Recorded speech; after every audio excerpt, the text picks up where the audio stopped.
Hey, fuck cancer. Shout out to Boozy. I fuck your main bitch. I pay for coolest. Hey. Get it on my nigga. Go get the podcast on Apple, Spotify. That's all that's important right now. Yeah. Right. I'm exactly. trying to see if I can get it on Tidal somehow. I have to look more into that. But other than that, right now it's just Apple Podcast and Anchor. An Anchor. And Anchor, if anybody uses that. I probably shouldn't have said that. But if you want to make a podcast, Anchor's a good use. If you do want to make a podcast, Anchor is very good. It allows you to, so there's this app called Audacity you can download on your Mac. I'm not sure if it's available on other softwares, but it is available on Macs, which if you don't have a Mac in 2022 and you have another laptop, that's your problem. Yeah, that's not even like a real computer. Like workplaces are giving out Macs at this point, Yeah. so. You gotta think about it, because now that we have like phones, like, is your laptop really a laptop, or is it just a big trash phone? It's just a big phone. Yeah, it's just like a big trash phone. It's a big phone, and it's a big phone, and your phones are little computers. So Exactly. So get a Mac. Great show. That was not a paid advertisement. No, not by at the all. way. We were just actually the Anchor thing is paid. Actually, Oh, shout out to Anchor then. Yeah, for real, shout out to Anchor. Yeah. The more streams we get, we actually can get paid off that. This much closer to Beyonce 4 seasons. Just this much closer. A lot can change in a year. You never know. But we got a lot to talk about now. Yeah. A lot to talk about. The Warriors. Lord have mercy. Man,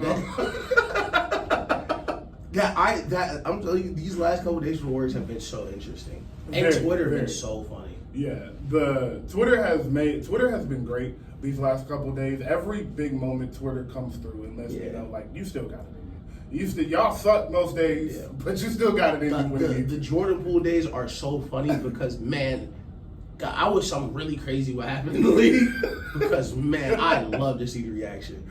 Yeah, so we started every show with an hour and a half NFL segment for the past 3 weeks. So at least. We'll go going over defensive fronts. Yeah. And stuff. Yeah, we're nerds, but we will start with this Warriors mess because this is fun. Yeah. So, first, Draymond Green, you are a maniac. No, listen, as men, we all go hoop, right? Yeah, of course. And in those times, eventually, you're going to be in certain altercations. Yes. Draymond Green got to be one of the craziest people on earth, bro, because, like, y'all wouldn't even really argue. Y'all wouldn't even really argue. In his press conference, Draymond's a very shrewd operator, and he did point out there was no audio. Yes. And Jordan Poole, listen, when we talk about Jordan Poole, Jordan Poole don't look like he has the calmest of mouth with people. No, like, absolutely. We don't know what he said, but like, yo, you don't gotta hit him like that. Yeah. So, I'll put it into perspective. Jordan Poole was talking crazy when he was averaging 7 points a game on 25% shooting. Yeah. The literal worst shooter in the league. Jordan Poole finna get a max contract in here and just won a championship as a third option. Yeah. I promise you, the talk has only gotten crazier. Exactly. And to the reports, so first off, they came for his character immediately, mainly Chris Haynes. Mm-hmm. And which we don't rock with, by the way. That we do not. That was false. It had nothing to do with his character. They were basically talking like he talks like he always has. And now he's in a contract here, so they're acting like it's a big deal. Everybody in the organization has said that is stupid. Steph Curry especially was like, no, don't even go there. That's not the issue at all. So, with that being said, Draymond, I know you said you had a lot going on. Yeah. I know you said mentally this was not, that you weren't in the best space. But I'm sorry. It's like Superman punched him. I was listening to. He was like, "I got a lot going on." I was like, "Oh, you think you had a lot going on before?" You thought you had a lot going on before. This is a very listen. You better be lucky you played for the Warriors. Oh my God. Oh my God. Boy, you are. Listen, when you go at home tonight and you boot up that pod, you better really sit back and think. Thank God I played for the Warriors. One more thing, bro. What I thought about on the way here, because I've been thinking about this all week. Yeah. So on the way here, I was like, damn, They lucky they won that championship. Fact. Because you remember in the finals he got benched. Bruh. They lose that championship in game 6, he don't show up. They come back, win game 7 or something. And it's like, damn, like, and then he do that? It's like, do we even need right here at this point? Like, listen, I was a big proponent of benching Draymond in that game. Yeah, like, I was super huge on it. I'm glad he did it. It worked out how I thought it would. And I talked about, like, when we talked about John Collins' contract and people like that, your life is all about leverage. right. Draymond, you have very little leverage to start with. Mm-hmm.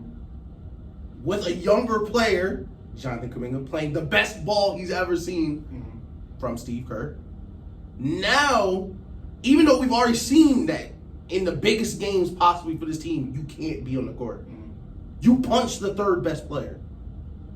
And then you're going to ask for a max. Like, look at you, be happy you play for the Warriors.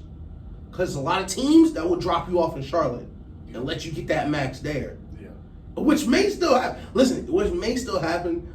And listen, I'll also say this. You better be lucky you punch Jordan Poole. Mm-hmm. People are making the if you punch Steph jokes. No. The reason I say that is because, let's be honest, I'm pretty sure this is not the first time somebody punched Jordan Poole for something. Yeah, for something he said on the basketball court. Like, come on, like look at Jordan Poole, bro. Like, look at the way he talked to people. I'm sure, and you know, you saw the pictures of him afterwards shooting around, like not caring. Like, yeah, I'm sure this is the first time Jordan Poole got punched for something someone just said. Also, that's something important about Jordan Poole is the way he plays. It's not even just like look at him. It's look how he plays basketball when he's out there in the zone. It's like. You know it's bad. You know everything he said coming out of his mouth is absolutely ridiculous. Just crazy talk. Crazy. But I want to go back to the first day we found this out. And then like gradually get our thoughts on when it unfolded. So when it first came out, I was like, oh, this shouldn't have come out. But oh well. It's Draymond. Jordan Poole, they're talking whatever. So, what did you think when it first came out? I read it. It was the least surprising story ever. Yeah, it was like LeBron lifted weights this morning. Like, yeah, I'm pretty sure Jordan Poole and Draymond Green have got. I want to guess, but I'm not. I would be surprised if this was the first time that things had gotten heated. Like, this is a championship team. Yeah, you know, things will get heated, especially with the different personalities that these two bring to the table, which are they are both big personalities on the team. In different ways. Exactly. You know, kind of representing the opposite sides of the Warriors. Like, Draymond is, the hard hat side of the Warriors to do all the dirty work. Jordan Poole shooting one-legged, step back threes with 6 seconds left on the shot clock. Like, they're not really all moving the same direction, but all the legs for the system work together. Yes. So I wasn't super surprised. Yeah, I wasn't either. I thought it was like, oh, they probably got to talking. Jordan Poole probably said something crazy. Draymond, like you said, the bad day, Draymond wasn't a surprise. Like, Draymond seems like the type of guy to have bad days and let the emotions get the best of him throughout his career. He's not a billionaire like Bron. So, no, he's not a billionaire. So, that's one for the counter. So yeah, I definitely was, okay. Yeah. They'll be okay. It'll get swept under the rug in 2 weeks, and they'll start off the season 20-0, and it'll be over. Yeah. And then the video came out.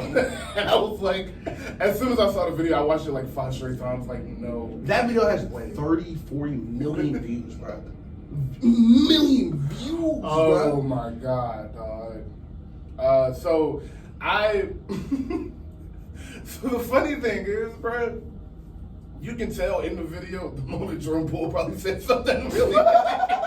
It was like they were talking, and then it was like Jordan Poole said something, and Draymond walked straight up to him, and it was like that's the last one. Listen, I am for sure going to take Draymond's side a couple times today, and I do agree with him that he said it was cut in a way to take out what he said because there was for sure something before he walked over to him. Yes. And I do agree with you. And they were talking, and they weren't even super close. No. But you can tell Draymond heard something. It was like, all right, no. Yes. No. That's exactly what I'm saying. Like, you can tell Jordan Poole said the one thing that Draymond wasn't feeling that day, and that was it. But when I watched the video, the first thing I started seeing all over the internet is he sucker punched him. That was crazy. He pushed him first. Bruh, I haven't dove into Warriors Twitter about this because they've been very protective of Jordan Poole. Naturally, I understand. And they should be.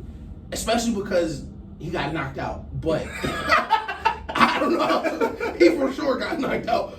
But like, people on Twitter like, what would happen if this was a regular workplace? Well, in a regular workplace, if you get up and push somebody and they punch you, y'all both would get fired because you can't push people, bro. Well, listen, as men, and I don't know if everybody's taught this, but when I was taught younger is you can't control someone else's reaction. You can't provoke someone and then be like, whoa, why'd you do that? Like, you have no clue what they're going to do. So if you're going to push someone, I would then be prepared to at least protect myself. I wouldn't, I'm not going to, you don't have to throw the punch. Yeah. This isn't the street. These are not street rules. These are literally human being rules. Like, if someone walked in here and pushed Daniel right now, they should be prepared to defend themselves, no matter where you are. So, I think everyone needs to keep their hands to themselves. Yes.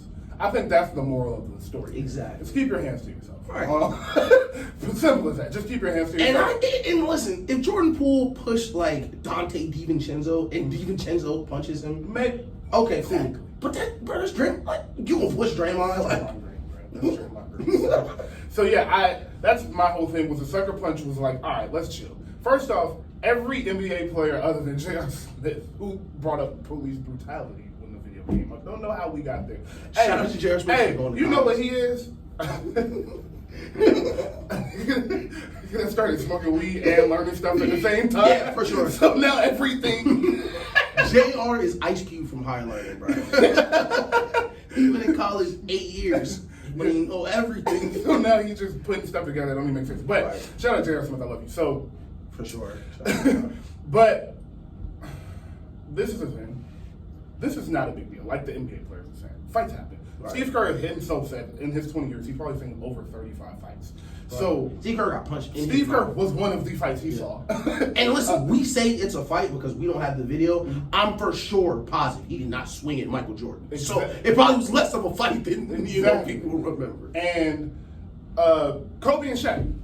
Yeah. We'll get to Redeem Team document. Did you watch the Redeem Team? Not yet. Okay, I won't. I won't talk about it. We'll wait till next week. But Kobe and Shaq, they have a interview talking where they got in a fighting practice. The Knicks players, old Knicks players, came out and said, "Y'all thought that's bad? Like, we used to be in there brawling." Like Richard Jefferson said, they were punches thrown on the 2016 Cavs team, which makes perfect sense. Exactly. Bro, so, like these are professional men. These are not kids. This is not teenagers at a high school basketball game, or practice, or these people have agency over themselves. Yes. If they want to fight, it's kind of not too much wrong with it. And not only that, bro, something that I think is very important to point out in this situation is these NBA players all are him. To them, at their point to get to the NBA, you have been him for the past 17 years you've been playing basketball. Yep. So these egos that they have, you may not see them on the court because you know why you hear a lot of these fights come from the good teams, because the good teams, they fight because they practice hard as hell. They practice with the game mentality, so the shit talking is in the game mentality. All of that is in the game mentality. So when you practice like that and you play like that, fights happen. Right. And that's as simple as that. Yeah. But you cannot let the video get out for this reason, because it makes everything look worse. The Warriors, like I said, the Warriors handled this in-house 2 weeks ago. 2 weeks later, this is a non-issue. Because in all honesty, I don't think Jordan Poole cared that much. Nope. I don't think he cared that much. I think the video makes this worse. And now it's a little like, damn, I kind of got embarrassed. Nobody even knows what happened. Nobody realizes that in the video, Draymond Green, being the big brother that he is, in the same time as the crazy man, tried to help him up. He punched him and tried to hold him up. This is why the video is so bad, because now it's a joke. Thank you. So now you get punched in practice. Okay, that happens. It's nothing to be, there's no memes for it. It's a Coach 30 Jordan Poole video out right now. Yeah. He cradled you. Like, it's bad. Like, that is not a good look. But the reason I don't think it's too big of a deal, because I think Jordan, I think Jordan Poole's super delusional, which he needs to be because he's Jordan Poole. I really don't think he cared. I don't either. Like, I think he's like, so what? So who cares? All right, he got punched. I think their relationship is getting something under the rug in this. I think who punches you matters a lot. For sure. And I think since Jordan Poole has gotten to the Warriors organization, and before then, he's known who Draymond Green was. He was watching the finals in 2015-16. Draymond Green got suspended for a finals game. Draymond Green beat somebody up at Michigan State, by the way. Like, Draymond Green is a crazy man. He's a crazy person. So you remember Draymond got ejected? Bro, he was dancing, bro. Like, he's crazy. He's seriously thrown off, which he should be. That's why he is who he is. And because Jordan Poole is so delusional, I think he's one of those guys that can be like, well, if I was Draymond Green, I probably would have done the same thing. Bro, I probably would have punched me too. Like, when you can have that understanding mentality, I think it lessens the blow for you because you know throughout the team, they got your back. We still brothers. Like, even if because the video came out and Draymond had to step away from the team, and Draymond Green in this interview did look very, very sincere. That's the one thing I've always appreciated about him is that. And by the way, in the middle of this, we're a big love Draymond Green fans. I'm gonna get into the Warriors and who's more important in a second, but Draymond Green seemed very, very sincere in the video. Jordan Poole sees that. The team sees that. I'm sure the apology was even more sincere than that. I'm sure he let them know what was going on. Sure, he apologized to Jordan personally. He said they have not spoken as of yesterday. They still haven't spoken, but that will happen. They're a team, and in the long run, I don't think this matters as much, but I do think the video getting out was the reason this has escalated to the point it has. The video don't get out, like I said, 2 weeks, this is over with. So I don't like that the video was released for the repercussions it'll have on the team this season, especially Jordan Poole now. Like, I forget what her name was. She called him a little boy on Twitter. That was so heartbreaking. Yes. That was so hard. But silver lining is that Draymond gets to see how he looks. Yes. And it's very important that you get to see outside of your own perspective how something looks, especially in a moment like this, because you don't know. You're upset, you're heated, things move fast. You ended up punching him, whatever the situation was. You don't know how it looked because you were the one doing it. Yeah. So him being able to look at first how much bigger he is than Jordan Poole, of course, and how much strength was behind that punch, where that punch was located. Like you left your feet to make that punch. Yeah. Him being able to see that and get that extra perspective, you could hear it when he was talking about it, and he did mention it. And I thought everything he said was sincere. Him stepping away from the team is, I think, fine. I don't think he'll be suspended or anything like that. I don't think he'll miss a game for this. Yeah, I don't think Jordan Poole wants him off the team or anything like that. It's just super unfortunate. People reporting that the video came out for like 10K, which is crazy. Yeah, I heard the most I saw was 100. Yeah, I saw 100. TMT not giving 100. No. But if it was LeBron, for sure. For Draymond Green, he ain't paying $100,000 for that. But speaking of LeBron, what we're not gonna do, we're not gonna make this about who's the leader of this team. If this would happen on a LeBron James roster, like what is Steph doing in the video? Like y'all think that's the first time Jordan Poole's arguing with somebody at practice? And then every time Jordan Poole or Draymond Green argues with somebody at practice, Steph Curry should turn around and stop the drill and go personally talk to him to calm things down and de-escalate, and then resume practice. So, to that point, when the video came out, a lot of the Warriors players, that was their first time seeing that. A lot of them did not see that. I think Steph was one of those players that never saw it. The thing was, they were, if you could tell by the way they were lined up, they were scrimmaging. They had stopped the scrimmage because they were getting coached on something. Right. So everybody's back was turned. I'm from the looks of it doesn't look like Jordan Poole was in at the moment, and Draymond Green was. And they were talking sideline to player in the game, and everybody's back was turned other than a few people on the sideline, which is why when you saw the punch happen, nobody even really turned around. There was a couple coaches that came over there, and eventually as the video, like right when the second come off, you started to notice more players getting over there. But a lot of players didn't see what happened. Yeah. Steph was, I believe, was one of those players. Also in that case, to your point, dog, Draymond and Steph have been teammates for 10 years, dog. Like Steph is not Draymond Green's babysitter, which is why in Steph's interview he looked so mad because he was like, "Bro, I'm tired of having to do this, dog. Like I am tired of having to answer for you.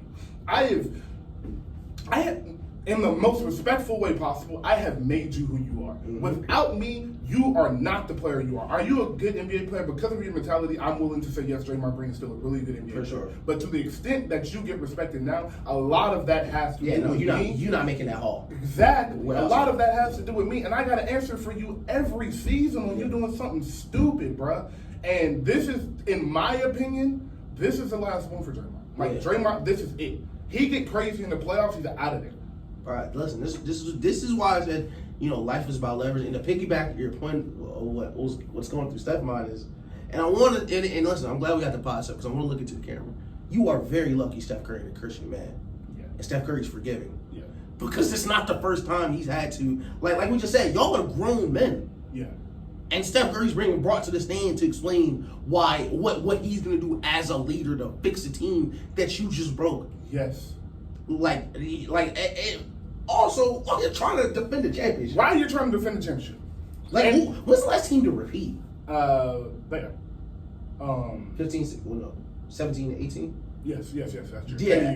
2 years they went back. And before that, it was like what? Before that, it was the Heat. Mm-hmm. Yeah, you're trying to repeat as champions. Mm-hmm. Something extremely hard. Extremely hard. Coming off a series where the crowd took you out the series. Steph Curry had to do something which Steph Curry does not do. I got to come out in Boston in the first quarter and talk trash to fans. For you. But you're the tough guy on the team. That's something Steph has to do. But now, listen, listen, Draymond is the heart, soul of the Warriors. They call Draymond the leader of the team. Now Steph Curry has to fix what you broke leading the team. It's very frustrating, and you're putting the Warriors in a real awkward position. Yeah. Because it already cost $170 million for you to be on this team this year, between the luxury tax and your contract. That's a lot of money. That is a max contract for somebody. That's what ownership is giving you to not be a top 3 or 4, player on the team. Right. Respectfully, spade to spade, you were benched for a reason. Yeah. And I don't like Draymond. I do not want you to push your luck in a league that does not value you correctly already. Right. So we can close with because I don't want to stay on this all day because I definitely can't. Yeah. But I do want to close with the Jordan Poole Draymond contract situation because that's why this is so scary. Draymond had locked up a deal 3-4 years now. So locked up a 3-year deal. It was like, all right, he's gonna be 35. He's done after this. We'd be cool. And Jordan Poole, because they're talking about signing Jordan Poole first. So this is my thing with the Warriors. This is a very, very tricky situation. If Draymond wants a certain number, Draymond came out in an interview with Sirius, I can't remember with who, but he said he doesn't want to be the reason. Like he's not going to be the reason this is broken up. But I do have a family to feed, and I think something that gets lost when people have a lot of money is your life is easy, you got a bunch of money, but once you start making that money, you start living a lifestyle of a person that makes that type of money, which means you have to continue to bring in that money to uphold said lifestyle. Your bill's bigger. Exactly. So, that was hard. That's definitely going to be the for sure. That's off top. That was hard. So, but to Draymond Green's point, he was like, I live a certain life, and I have kids, I have a family that I want to take care of in a certain way, so I do have to make a certain amount. Yeah. I think Draymond will come with a number, and he cannot go lower than that. I, in all honesty, think everybody gets signed, we work out 4 years, Warriors stay together, probably win 2-3 more championships. Right. I was like 2, not 3. But if Jordan Poole really started pulling the leg, like, nah, I want a little bit more. I don't know if they choose you, Draymond. And I know that's hard because I know you can bring in, y'all have not won without. Y'all lost in 2016 because I was not on the court. Yep. But 2016 was a long time ago, and Steph Curry is a lot better. And as you said, we got a 7'2" monster.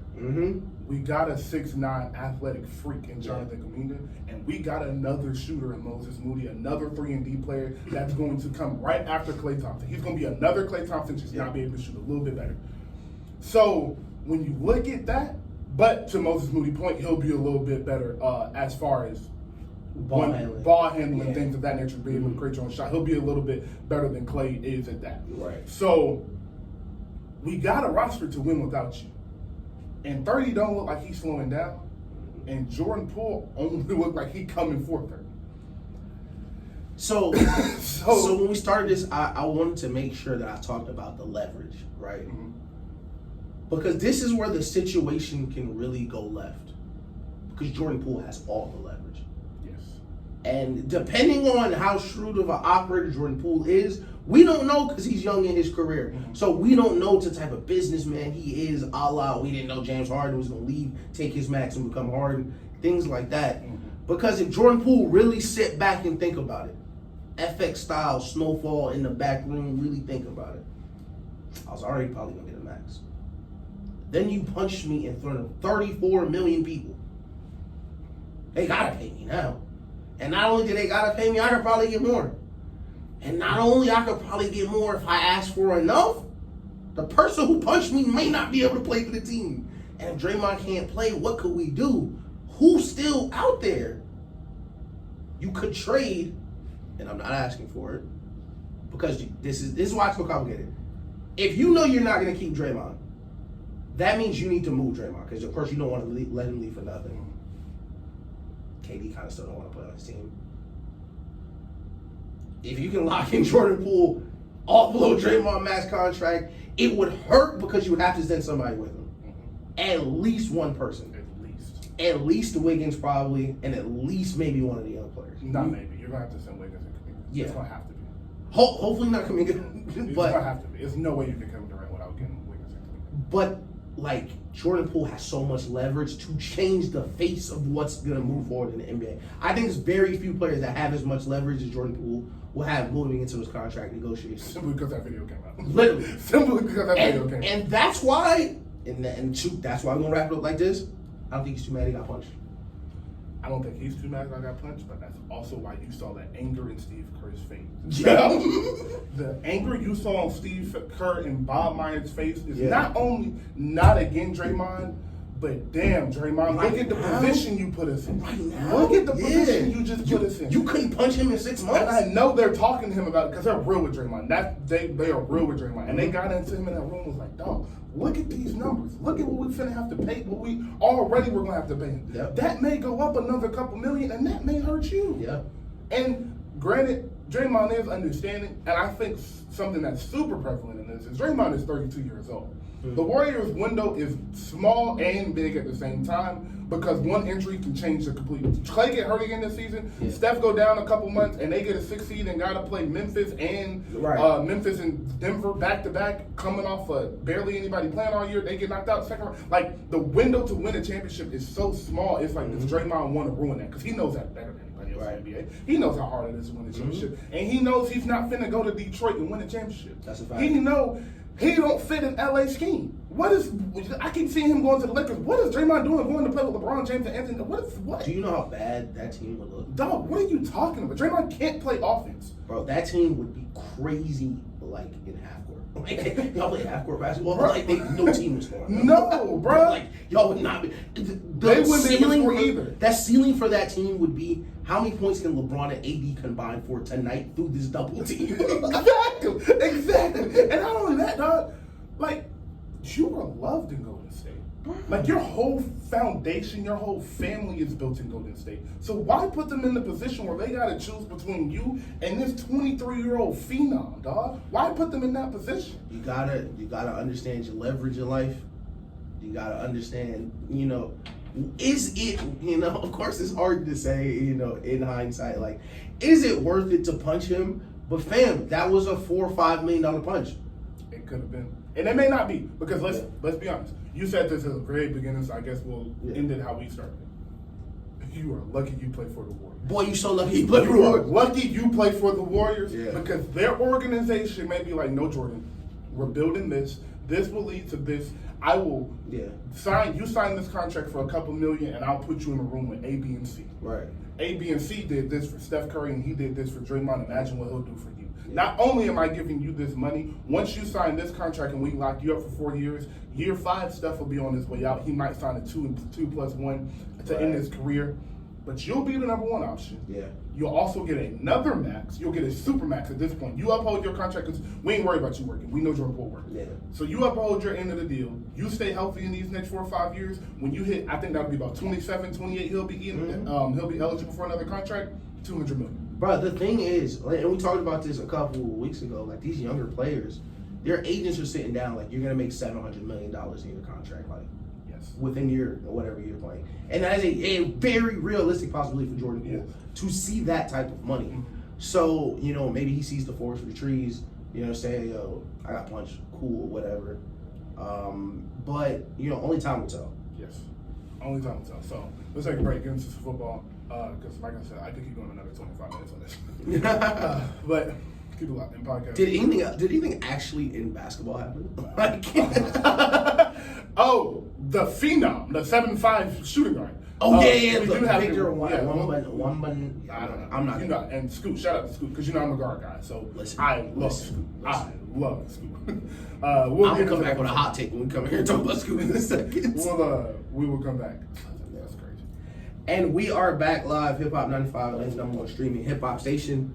Welcome back, man. October 9th. We are back. A lot of stuff to talk about. Yeah. Shout out Charlene, Chartover. Shout out to Charlene. It is Chartover, always. So, cool little show. Shout out to Aaron Donald just because he's on TV right now. And we will get into some NFL, man. Yes. So, I do want to start with Russell Wilson. Man. Is it over? Listen, there are very few people downfall I have enjoyed it this much. First, hats off to Richard Sherman and everyone on that broadcast. Easily one of the best broadcasts. For sure. Yo, Richard Sherman. I love Richard Sherman because Richard Sherman is the type of hater that I try to be. Because Richard Sherman is right, bro. Yes. He's right, dog. That football game, and they said he had shoulder surgery. I don't know if that's going to fix the problem. Those are the worst decisions I've ever seen an elite QB make. And listen, people call him elite QB. I think he's an above average QB player with an all time defense. And I do think Russ is was a good quarterback. He's had elite moments for sure. For sure. But right now, that is not a good quarterback. And I don't know if he's going to improve first year in the system, new place, new whatever. And that is fair. Like I'm not going to try to bury him now just because it's so new. But if he plays like this for 6 more games, I don't think he's a starter in the NFL. Let alone a star QB making $250 million. The first pick, the arm punt, I thought he had a concussion. I really did. I really thought he had a concussion because I don't even know what he was looking at. Right. The second one to Gilmore, I couldn't believe. I really couldn't believe because if you watch it and. We need to hire editors so we can throw the video. Yeah. I might try to do that on TikTok. At the play, it's cover 1. And at the snap, Gilmore jumps inside and underneath the route. Once you see that leverage, the play is over for him. If it's a lesser corner, you're Russell Wilson. I respect it. It's a lesser corner. Cool. That's a defensive player of the year, all pro, won a Super Bowl interception guy. Yeah. And the worst part is you don't have to throw why are you throwing the ball? Why are you throwing the ball, bro? Even if you score a touchdown, it's the wrong throw. It's 2 minutes left. You need a first. And listen, I keep hearing this number, and I think it's because I drafted Russ on my fantasy team to be like my QB1, QB2, because I do got Kirk Cousins. Shout out to him. Russ is 2 for 18 on throws that go into the end zone. 2 for 18. That's terrible. Fam, what are you shooting at? And the last one, shout out KJ Hamler. No lie, shout out KJ Hamler, because I saw what you saw. And, sure, don't understand your quarterback, right? But at the same time, fam, it's been 4 weeks, bro. It's been 4 weeks. And for KJ Hamler, this is why I respect it a little more. KJ Hamler not on a $250 million guaranteed contract, Russ. He needs that catch. KJ Hamler needs those moments so he can feed his family like yours, bro. Like it's bigger than football. Like Thank you. KJ Hamler, not Devontae Adams. Like, are you miss Devontae Adams in his own? Okay, Devontae be okay. Like, we get him next time. KJ Hamler don't know if he's gonna be in the league in a couple years, bro. Like, dog. And he's so wide open. And I can understand if it was a complicated concept, we can roll you out. Just that, fam, it is a pick. You're getting man coverage. It's a pick play to the right. Just look. You could have rolled it to him. You could have kicked it to him. And him slamming his helmet into the dirt. He was so mad. Fam, could you imagine, bro? Because you got to think, bro, as a receiver, I think this is something that's important that you got to think about all aspects of the situation, which is why we're good at this, because we do. Do you know how many routes he's running for? Do you know how many times he's ran from the huddle 17 yards to his position at receiver and ran full speed and turned around sack, turned around throwaway, turned around interception, turned around incomplete pass? Like, do you know how annoying he probably is? And you know what? Even to piggyback off, KJ Hamler not running them Hunter Renfrow routes. He not running it out in. Right, he's a speed guy. Hamler 40 yards down the field. And I'm 2nd and 8 because you threw it to the tight end. Oh my God. That's you're so right. And bro, and listen, I just want to cut KJ Hamler some slack because, bro, like we see it in Pittsburgh. Before they took out Trubisky, every play, every Pittsburgh wide receiver, oh my God, what are we doing? Wide receivers like passing the ball. Like, bro, it gets frustrating. It really does. For sure, bro. It has to, Doug. And especially, bro, listen, I don't want to say this the wrong way, because a lot of people think that people get, take shots at Russell Wilson, which I for sure do. Russell's not the most likable guy. No, he's not. If Josh Allen missed that throw, okay, it's Josh Allen. He's Lamar. Lamar. Like, Lamar threw a pick on 4th down. Mm-hmm. Listen, I rock with you. I still think it was the right choice. At the end of the day, all right, we tried. Like, yeah.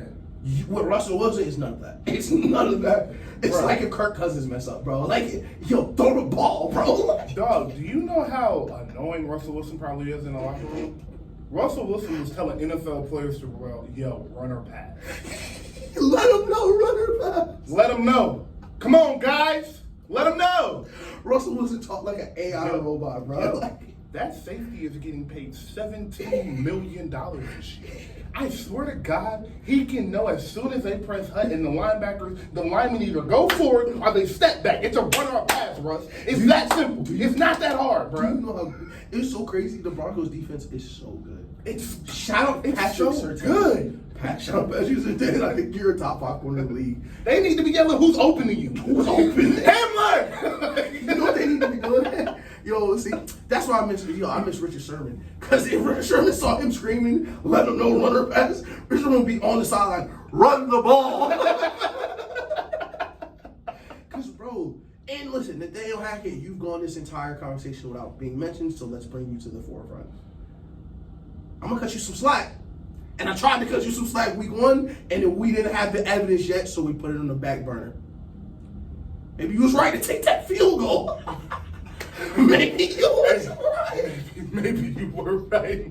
You're right. This boy, he looked bad, bro. He looked bad. They're like, why wouldn't you let Russ throw it again? Well, I've been with him on training camp, so. And you know what's crazy? How bad has he had to look in training camp for you to know by week 1? Oh yeah, he's trash. So seriously, bro, what do you do? Because you paid him $250 million. How long was the contract? 4 years? For 5 years. Yeah. Like, what do you do? And I mean this in the most sincere way. You gotta hope he retires. Because, bro, you sold everything. You don't have a first. You don't have a second. No team is trading for Russ. Even if Russ still could play, no team is putting him in that locker room because teams kind of like that. And if you want to take that risk, cool, but what you gonna get back? Daniel Jones, you still got no draft picks. Baker Mayfield back Carolina. Like, yeah. I'm thinking of a couple teams that may trade for him. So and it's like Seattle's your one hope. And Seattle's right. And listen, Pete Carroll, like I said, I'm sorry. I'm so sorry. I said Seattle. San Francisco. San Francisco. That's what I meant to say. And, you know, I would love to see him try to play in San Francisco, but, you know. I do think Kyle Shanahan will put him in the right position, but. For sure. I think he for sure put him in the right position. But, man, if he's going to keep making reads, and that's why I said I really think he might have had a concussion. Because Russell Wilson was making reads that made him look like he did not play quarterback before. And shout out Matt Flynn, former backup quarterback for the Packers. Because you are right, bro. And You Russell could have was did back. that. Yeah, Russell was back. That's when Russell took the job. Oh, yeah. That's why that was so funny. That's crazy. You right, bro. I could have done that. He could have done that, bro. 12 points. 12 points, bro. Listen, let me tell you how bad it was. The defense that played Russell Wilson outscored him in fantasy. By like 3 or 4 points. That's pitiful.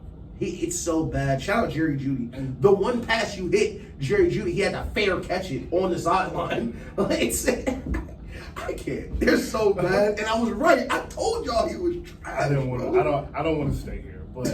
But like you said, I give it 6 weeks. I give it to week 10. But the thing is, what am I giving? Because I can't do nothing. Yeah. It's like I just got to eat it. It's like whoa, my bad, y'all. I think that playoff contention is done. I think that's over with. Oh, it's over because this is gonna be a serious sense. I would not want to win enough games to get throttled in the regular season. Actually, it don't even matter. Y'all don't even got y'all first. Y'all should try to win every game. Y'all gotta keep going, bro. Like y'all have to keep going. And you know what? You ask, what do you do if you really look under the hood? If by week 7, 8, Russ is still looking like this, you gotta blow it up. You gotta blow it up now or regret it later. Because you have the talent on defense. Try to recoup some first round picks from people, try to get some seconds. Do something where you can get some, you're gonna have to flip the team again. The margin of error in the football, the margin to win in NFL, the NFL is so small. You got 3-4 years, and with a roster like this, which is why they made this trade. Right. This is the exact reason was because the window was small. I think we said this early in the summer. The window is so small to win. When you got a roster like this, you got to make these moves. Right. And they made the right move. but I will say I've been searching. I've been reading. A lot of Seattle fans are like, we saw this last year. This isn't a surprise to us because towards the end of the year, you noticed it. Like, he's not as good as he used to be. Oh, yeah. So, I mean, hey, maybe they didn't do their homework or maybe they were shooting for the stars. It's like, I get it. Like, I don't think the move was that bad for Denver. I don't. Yeah. I think this is more so on Russ and maybe the coach. The coach does look a little in over his head. Yeah. I will say the play calling I don't personally love. Nope. They're unable to run the ball, which is very, very, very hard when you don't have a quarterback that is playing that well and you can't run the ball. It's a recipe for disaster. Yeah. So I don't know, but I don't want to stay on the Broncos all day because we got some great primetime games. Yeah. But let's go to a 1 o'clock game real quick. We'll touch on 2 of them. First one, Falcons-Bucks. Falcons are better than we thought. Yes. Which is cool to see because I guess they just get rid of Matt Ryan, like we've been saying since we started the show. And the Bucks are banged up, a little hurt, but damn, the Bills scored already. Jesus Christ. But it's 106. It's 106, bro. The Bills have 7 points. But who do you got winning the Falcons and Bucks today? Tom Brady is 10-0 against the Falcons in his career. Hilarious. I think it gets ugly in that game. No Cordell Patterson, no Kyle Pitts. I think that Falcons offense is terrible without those people. I think Cordell Patterson, shout out to him, making it was a 99-yard touchdown. He threw a 99-yard touchdown? Yeah. I don't like to cut off shout out TV Josh y'all can't see, but I'm sorry. Nah, shout out Josh Allen, bro. All right, continue. Josh Allen is one of my favorite players because he's on that players list who just be out there on vibes. You're on vibes, yeah. Just on drop vibes. Let's just go like. But the Bucks and the Falcons, I think the Falcons are a banged up team. I think Cordell Patterson is quietly making a Hall of Fame case if he continues to play, at this level at running back this late in his career, racking up those Pro Bowls. Kyle Pitts being out kind of doesn't change anything. He has 8 catches in the last 2 years. But I think the Falcons defense is, bad, but their offense is better than we thought it would be. Mm-hmm. They were able to run the ball. They have played some crap teams, but Marcus Mariota's bad though. That's Marcus Mariota's so bad. And this is why it's so interesting, right? Because Marcus Mariota is so bad, but their O-line is so bad they can't get a stationary quarterback. Yeah. And that's been one of the funniest arguments. They're like, we can't throw the ball. Well, if you had a non-mobile QB, you couldn't throw the ball anyway because y'all can't protect him. Exactly. So many holes on this Falcons team. I wish they would stop winning. In Falcons fashion, they're going to keep winning. Because they're going to win 7 games. Yep. Because they have get another impact draft pick. And pick back to square one. And they're going to pick a slot receiver. This time. A slot receiver at 5. Yeah. But the Falcons, from what I've seen, is Nick Chubb. Shout out to you. But that's my last time, sorry, y'all. But from what I've seen with the Falcons, like I said, the Broncos can't do. Falcons, they're running the ball. Yep. And I don't know how much last week, I think he was out or he came out halfway through the game. Yeah, and their backup running back, I don't even really know who he is. Their backup running back kind of carried the load and won the game last week in Seattle.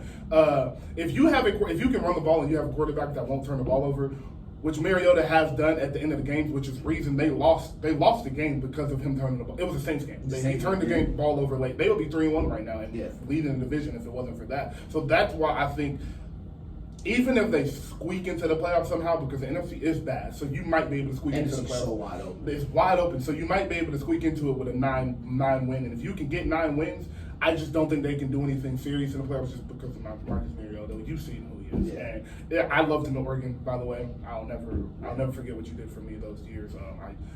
Oregon was the uniforms out. Yeah, Marcus Mariota was super cool. He was fun. Shout out RG3. Shout out RG3. RG3 Twitter's been pretty funny. I don't think the Falcons go anywhere. As far as the Bucks, I do think they win this game today. I don't know if it's bad just because of what I just said. Falcons can run the ball, which means they can control the clock a little bit. But with Brady, I just think today is the day they kind of started to figure out on track. He finalized his divorce, so he's got that clear of his mind. That's off of his mind. Giselle's off of his mind. That is super funny, by the way. And I mean, look, bro. You've been in Boston for 20 years. You've been married to the same woman for 20 years. You got some kids that you don't even really, you love them, but you don't like them. And then you go to Tampa, and every girl you know got a tan and got her titties out. Yeah. It's like, listen, my thing is, bro. It's like, yo, my mom. What do you want me to do? So Tom Brady and Giselle Bundchen getting a divorce order was on my mom's regular news, and my parents was watching it. That's funny. And they were like, "Well, what do you think of that?" And I was like, "It's the price of greatness." Plain and simple, bro. The wives of these professional athletes talk about the large commitment it takes to be an athlete, especially one at Tom Brady's level for however many years. And it's the duality of the drive that made Tom Brady go from a 6th round draft pick, 3rd string on the roster, to the best quarterback ever. Is I'm certainly sure the drive that made him unretire. And Adam Schefter. Yeah, and Adam Schefter. And you have to live with your decisions.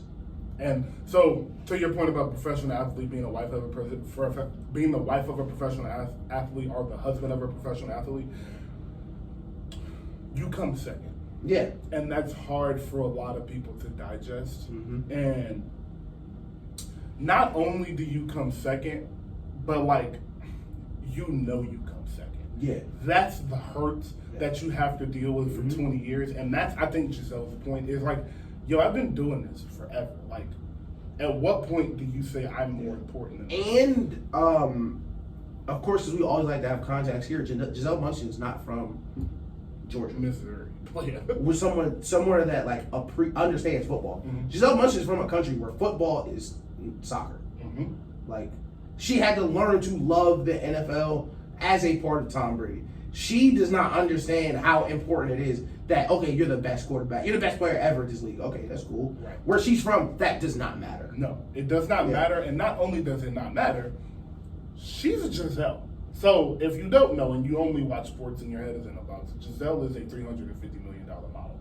She's like that. Yeah, she has her own money. Legend. She has her own bread. Yeah. If her and Tom Brady split up and she don't get a dime from Tom Brady, she's living. She definitely has more bread than Tom Brady and for a long time. She might still. She might still got more bread. Tom Brady might get paid off this before she's living like that. So, it's just some people at some point you reach your breaking point. Yeah.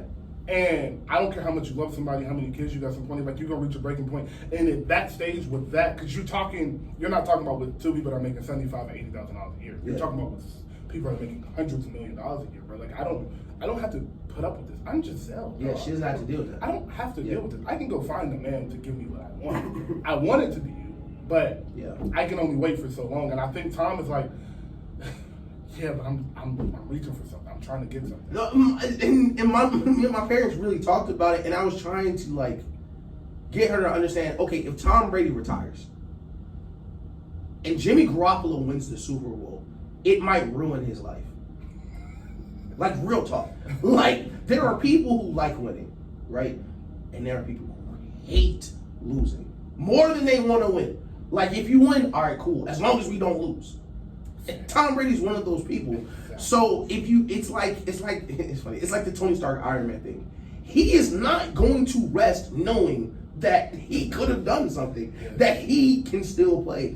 And if Tom Brady played last year, how he's done the first couple games this year, which may be because of blocking receivers, whatever the case may be, it's more understandable for it to be this upsetting. Mm-hmm. Tom Brady led the NFL in passing last year. Tom Brady very well could have been MVP. Like some people are still saying he should have been. I am one of those people for You're sure. not the only one. Like a lot of people think he should have won MVP last year. Like leading the league in passing yards, all the things like Tom Brady has said for a long time. When I suck, I'm gonna retire, and he doesn't. You know, and it's tough. Listen, tough break. It's not for everybody, bro. Yo, it's not for everybody. It was for you for 20 years, but hey. Yo, you know, life changed. People change.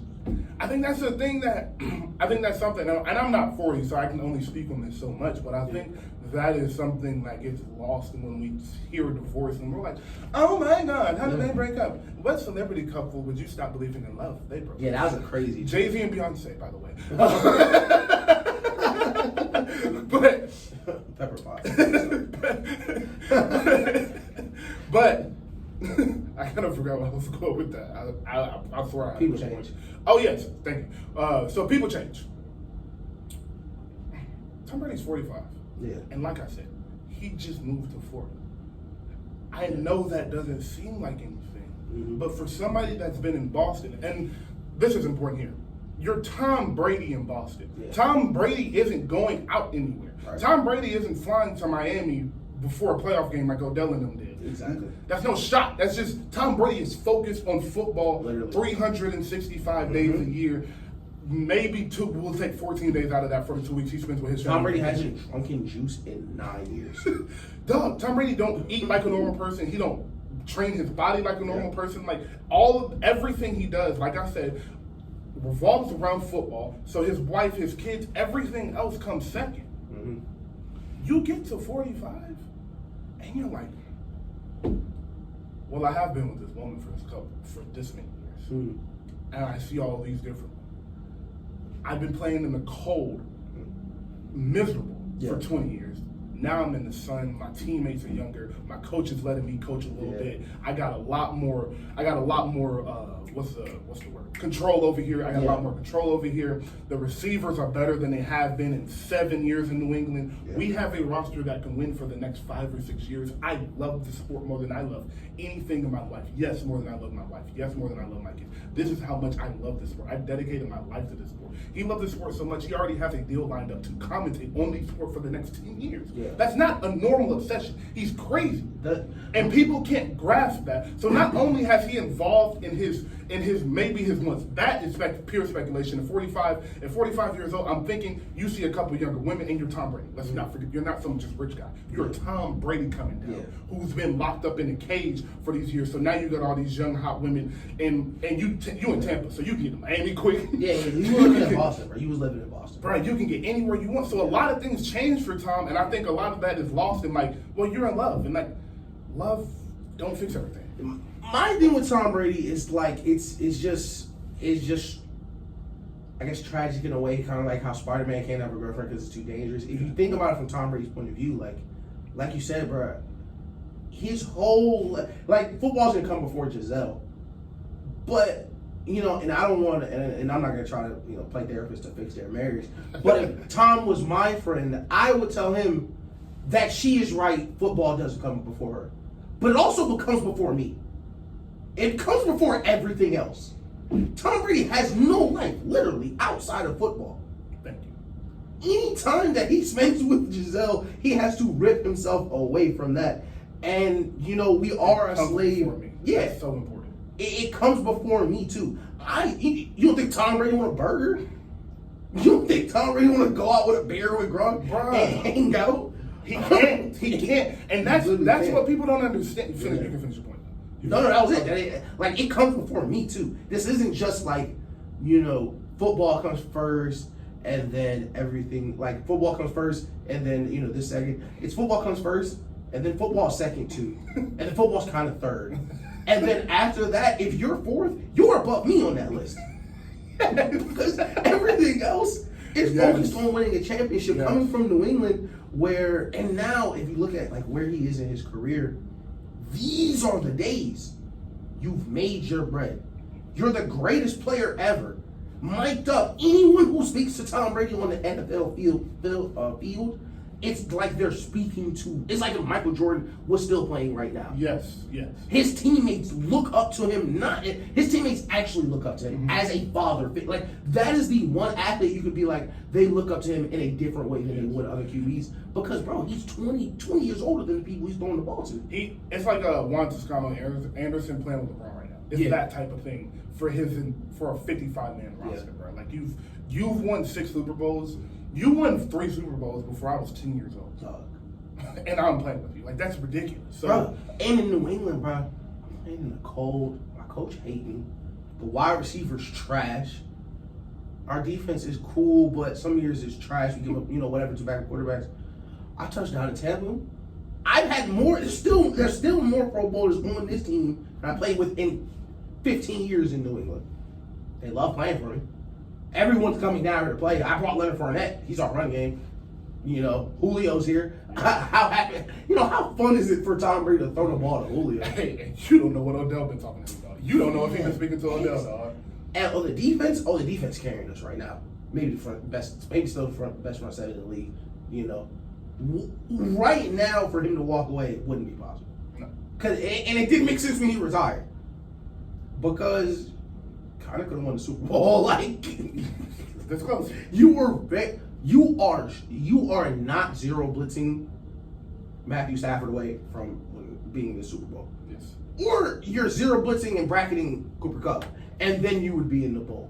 But for him to, you just gotta live with your choices. Yeah. And we're all presenting our choices, and we're all given options. At the end of the day, bro, it's only 24 hours in a day. Exactly. And you only get to play this game for so long. Exactly. And you're never told when it is. It's kind of told to you. Mm-hmm. And for Tom Brady, he's looking at it like, bro, we talk about all the time.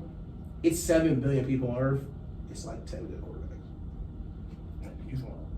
Yeah, and I'm like, so yeah, that's how Tom Brady's feel. I'm glad we talked about that because we've been missing that for a couple months, but for a couple weeks, I mean. Yeah, we was waiting on him to get divorced for it. Exactly. Prayers up to somebody on the New England or the Lions. They brought out the ambulance on the field, which is terrible. Not the stretcher, the ambulance is on the field. So Jesus Christ. Really bad. That means he's being taken straight to the hospital. Both sidelines were completely on the field a couple minutes ago when you were talking, so I don't want to say nothing to interrupt you. But prayers up, I don't know who it was, so prayers up to somebody on there. Yeah, that's terrible. But football's been real violent, like in college and NFL. Like there's been a lot of bad. NFL did adopt a new concussion policy that is in effect today.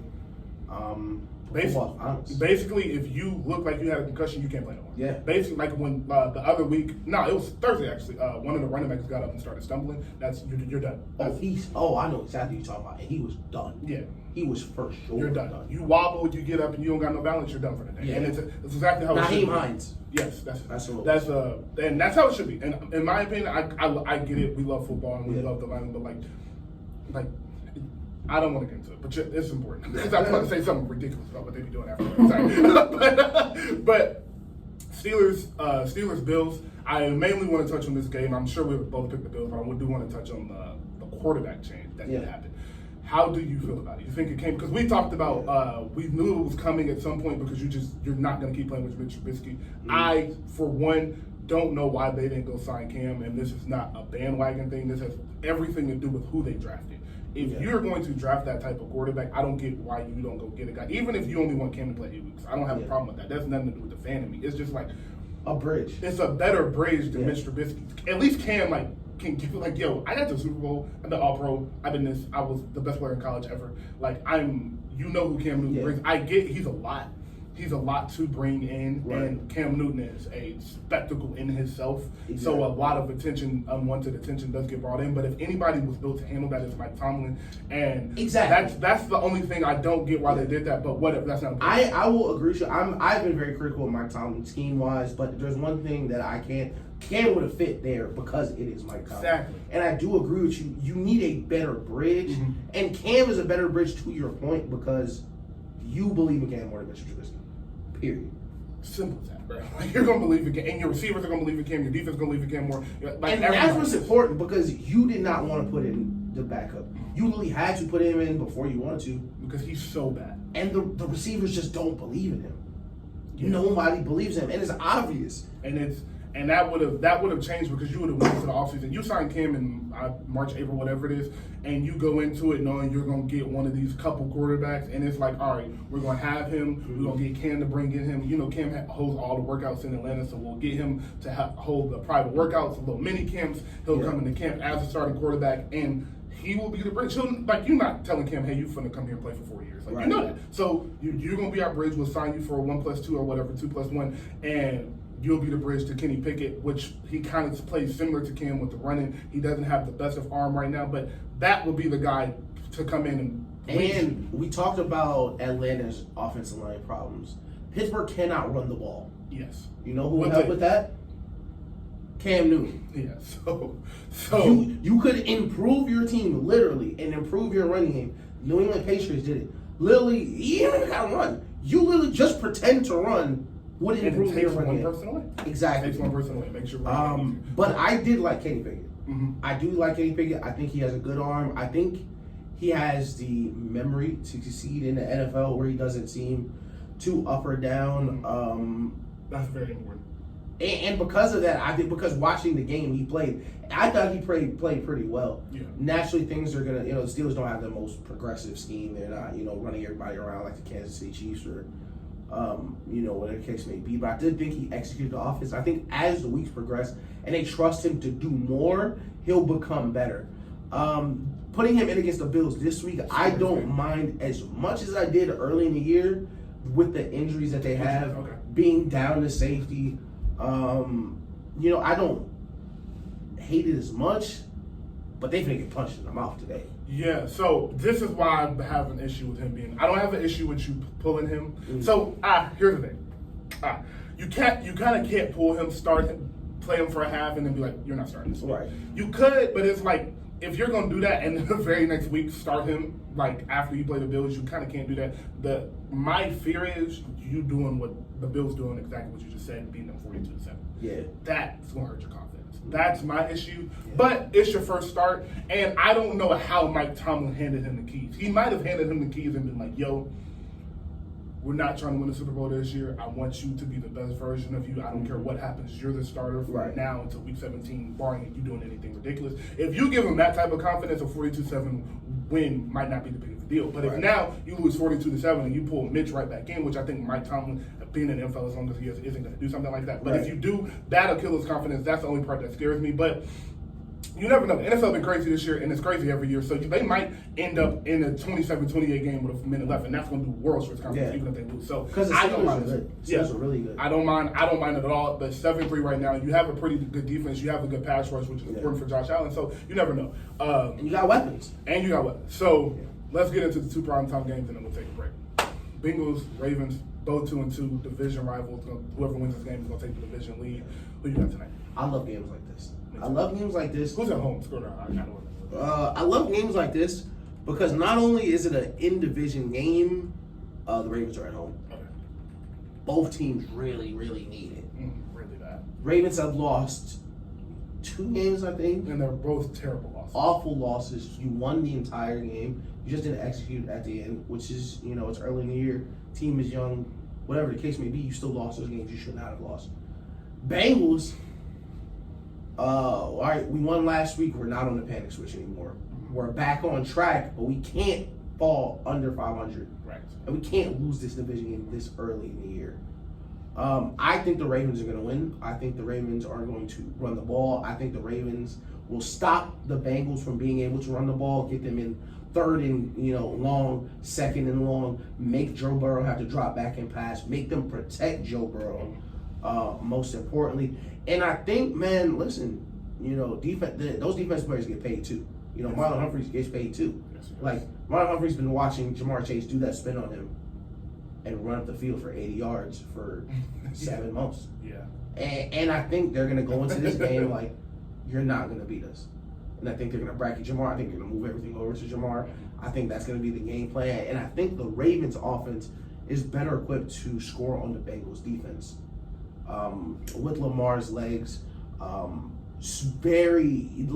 speed that he brings to the table is always a bad matchup for the Bengals because they are a bigger, heavier team that wants to fill gaps as opposed to track you down. Old school linebackers. Yeah, exactly. So I think I'm gonna go 28-24 Ravens. Okay, I am in the same boat with you. I think the Ravens are this is an interesting matchup because the one thing that the Bengals do really well is pass the ball because they have an incredible receiving core. Mm-hmm. The one place the Ravens have been weak at this year, the main place, is their secondary. Yep. But the one thing they haven't been able to do, which is very important, is run the ball. Yep. And the Ravens has a great run defense. Mm-hmm. So are you able to bracket Jamar, not let him have a big game, which I pray he does because he's on my fantasy team. But are you able to bracket Jamar and contain the passing game so they have to run the ball? To the Bengals' credit, they have been running the ball more every week since for the past 2 weeks. I'm not the season been on for a while, but for the past 2 weeks, the reason they have won both of these games is because they started to run the ball. They got into the Super Bowl last year off Joe Burrow and Jamar Chase's heroics, but what you don't realize is that you have to run the ball to be successful in this league. I don't care who you have at quarterback. You're going to have to run the ball because your offense cannot be one-dimensional because defenses are just too good for that to happen. So I'm interested to see how the Ravens play defense because Lamar does not scare me. Like the Ravens, I just believe when certain quarterbacks have a chance to win every single week, and Lamar is one of those guys. Right. Just like I'm not really worried about their offense coming together. I'm more so worried about can they stop the Bengals, which is why I'm going towards a kind of higher score game. You said 28-24. I'm going 35-28. Mm-hmm. Field goal somewhere in there, so maybe like 31-28, something like that. Yeah. But I do think I agree with you. The Ravens do win this game, and I think it's because of Lamar. I think this is one of those Lamar games. I said last week would be the MVP game against Josh Allen, and it almost was until it wasn't. Josh Allen, congratulations. Very close. But like you said, another one of those games where you get out to a great lead and you can't close the game. I think that ends this week. I think the one thing I would like to see from Lamar is your emotions need to be even keeled. He reminds me of a young Cam Newton who goes super up and super down on himself, and it's not because he doesn't know what he wants, he doesn't know what he wants. It's not because he's lacking confidence. It's because he wants to win so bad. Yeah. And because of that, it affects your emotions in a negative way. So you come out and you're Superman. You are Lamar Jackson. You are big. You can do anything. So now you try to run when maybe you shouldn't. Yeah. Now you try to force a pass in there when maybe you shouldn't, and things of that nature. So I think Lamar comes in, has a great game, and I do think they win this game today, 31-28. Yeah. But I do think it's a phenomenal game. And another thing to look for in this game, and another reason I picked it this way is the Ravens' pass defense is so confusing because they're terrible at it, but they're one of the best turnover teams in the league. Yeah. So they're guessing right, but they're also giving up a ton of yards, which can be could go either way because we've seen Joe Burrow come out and, interception. And that could happen in this game. But, where's the pass defense this bad? We could also see him, throw for 400 and set it absolutely on fire. Very hard game to pick for sure. Yeah. Hard game to pick, but I'm going to go 31-28. Ravens just because I think this is the year. Like I said, I think they get it back on track. I do think the Ravens still are a very good team. I just think it takes a moment to. It's hard because when you do build these leads, and I'm not going to put all of it on Lamar because your defense should not allow this many, for sure. Allow as many points as they do as fast as they do. But the Ravens game, the Miami game. I'm sorry, the Miami game for sure. Like 2 busted coverages. Like that's on your defense, bro. Like I gotta put that on your defense. The Ravens game, I'll put 50-50 on. I mean, the Bills game, I'll put 50-50 on y'all. But yeah, the Bills game is the one where I will say I will give Lamar the 50-50 blame because all right, cool, we go for it on 4th, which is of course fine. You're Lamar Jackson. Yeah. If I was a court, and I don't like questioning the call afterwards. I hate that, especially with the Ravens because they always go for it on 4th down. Shut up. They always do that. You have Lamar Jackson. You're going for it on 4th and 1. Right. And I'm going over for 4th and 14 like it's Madden. And you made the right decision. You put your best players out there. You kick a field. Listen, Josh Allen took the ball to the 1 yard line. Stop telling me that they needed to take the field goal. They took the ball to the 1. If they couldn't move the ball, okay, I agree. They took the ball to the 1 yard line with no effort. Yeah. You have the worst pass defense in the league. Of course you went for it. Listen, I'm sorry.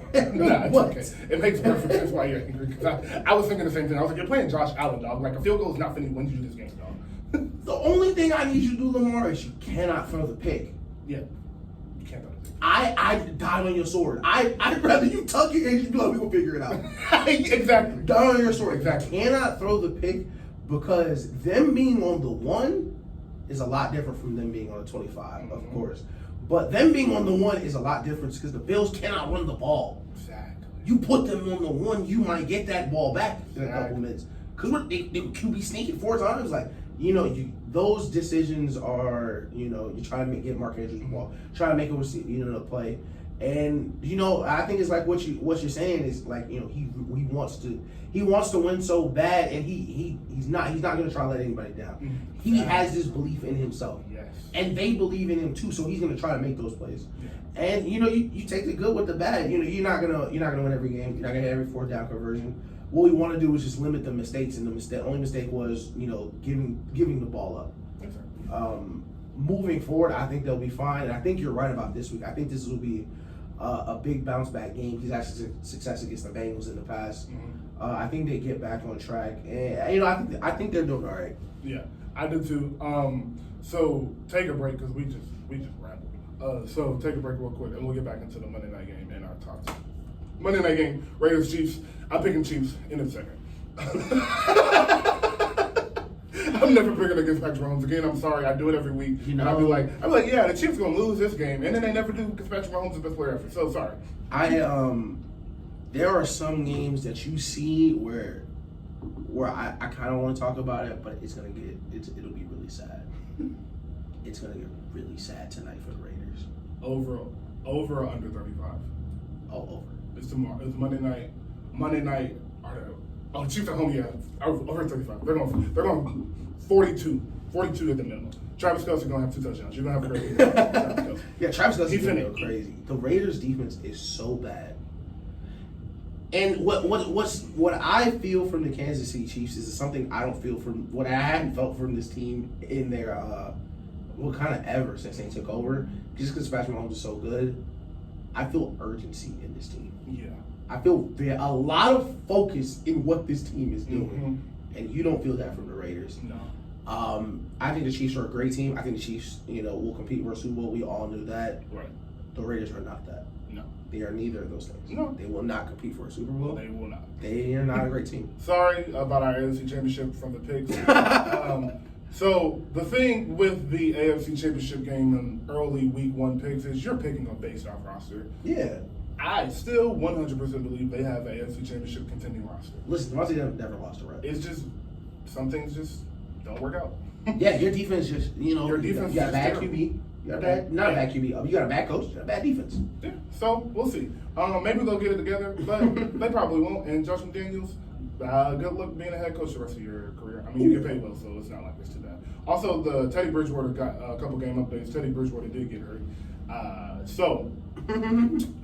Their third string quarterback is in, and the guy that Will Smith did concussion based off of, he came out and said that Tua should never play. Yeah, Bennett Malu. Yes. Yes. That was impressive. Shout out to you.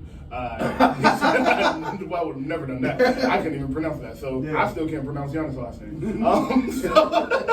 No, it's I've seen the movie like 4 times. Okay. Yeah. Okay. Yeah, you have to tell me. You've talked about the movie multiple times. Yeah. So we do have our top 10 teams.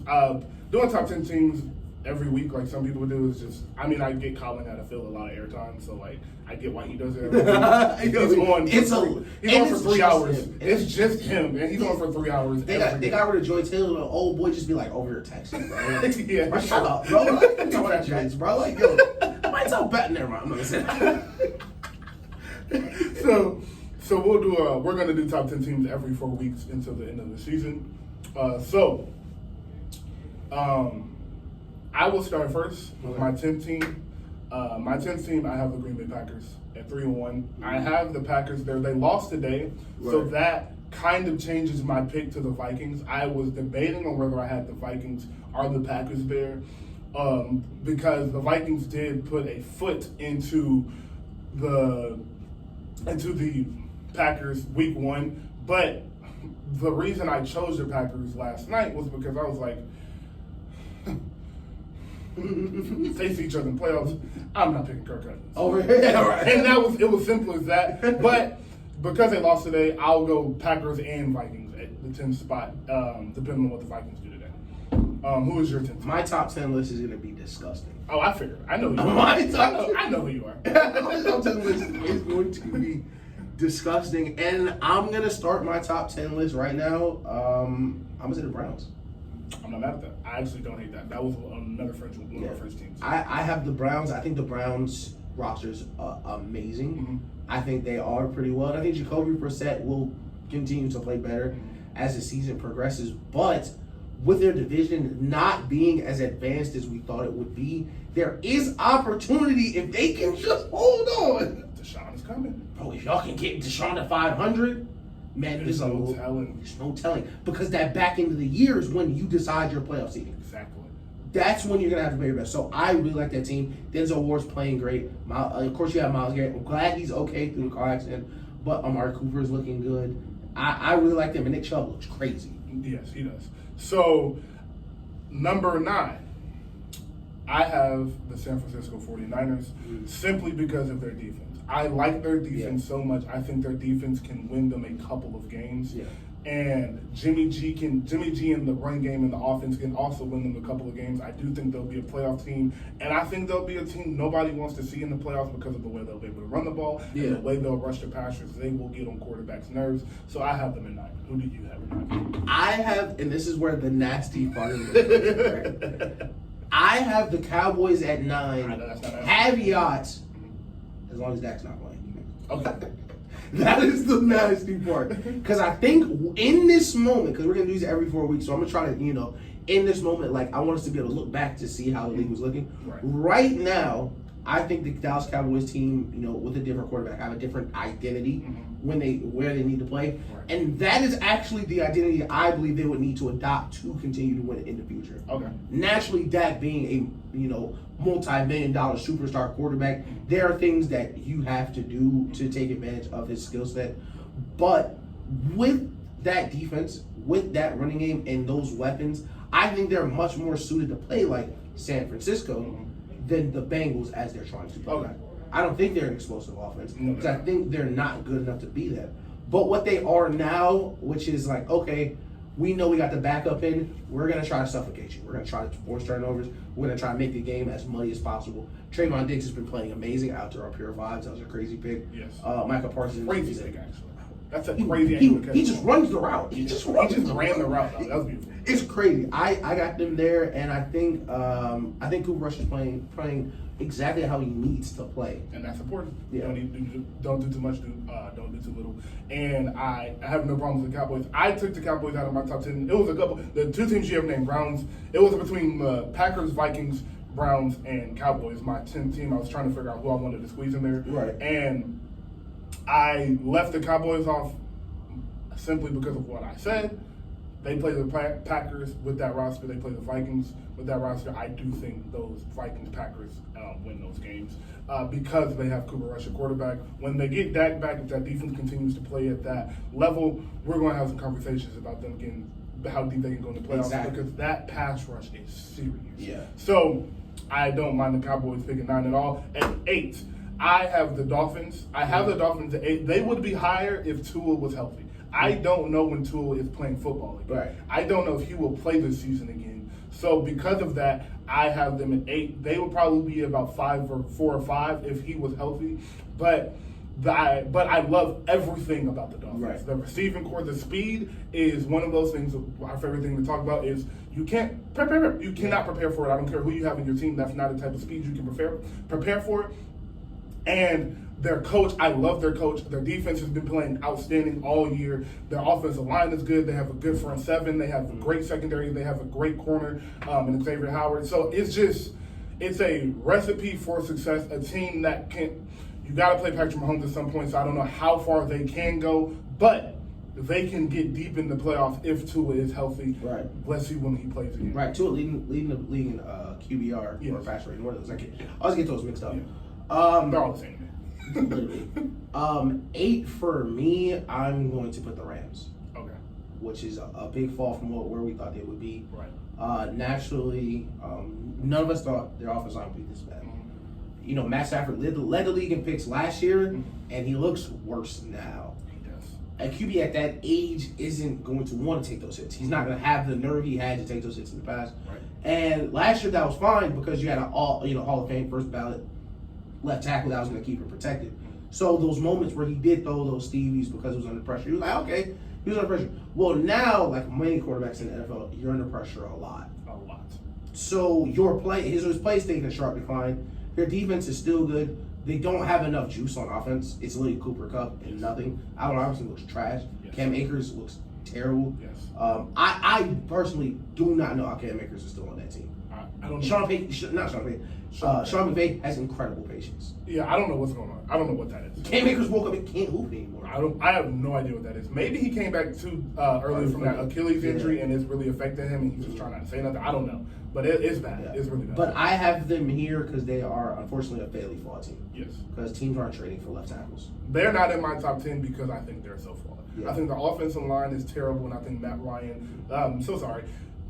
Kind of same thing. Yeah. Exactly. I think Matt Stafford is playing really, really bad. And because of that, I cannot put them in the top 10 teams right now. I think all 10 teams I have right now are better than them today. So that's 8. So 7. At 7, I have the Bengals.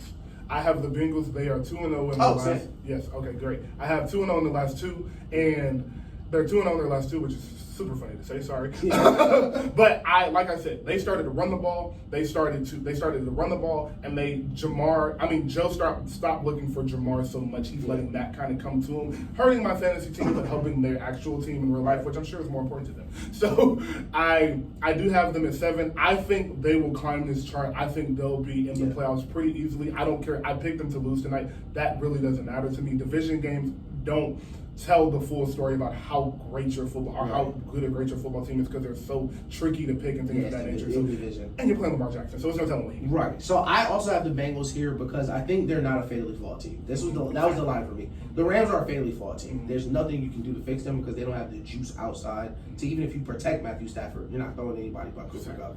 The Bengals are able, and they have been working to improve their pass blocking situation by calling different formations to protect Joe Burrow a little more, staying out of shotgun 3 or 4 times in a row, get under center, run play action, protect him in different ways. And I think that's what separates them from where I have the Rams is because I believe the problems the Bengals have are super fixable. Mm-hmm. And because of that, I think they'll be fine moving forward the year. I'm not sure if they win here, but things are headed in the right direction for the Bengals. And that's what matters. Right. Especially in a week 4 top 10 list. And the NFL season long. It's super long, bro. And it's a marathon. And as you said, I think something that was super important that they did, which is the segment Dan Orlovsky posted on Twitter was phenomenal. And they're they had started that segment talking about the Bengals and how much their offense changed once they went under center because you stopped giving them.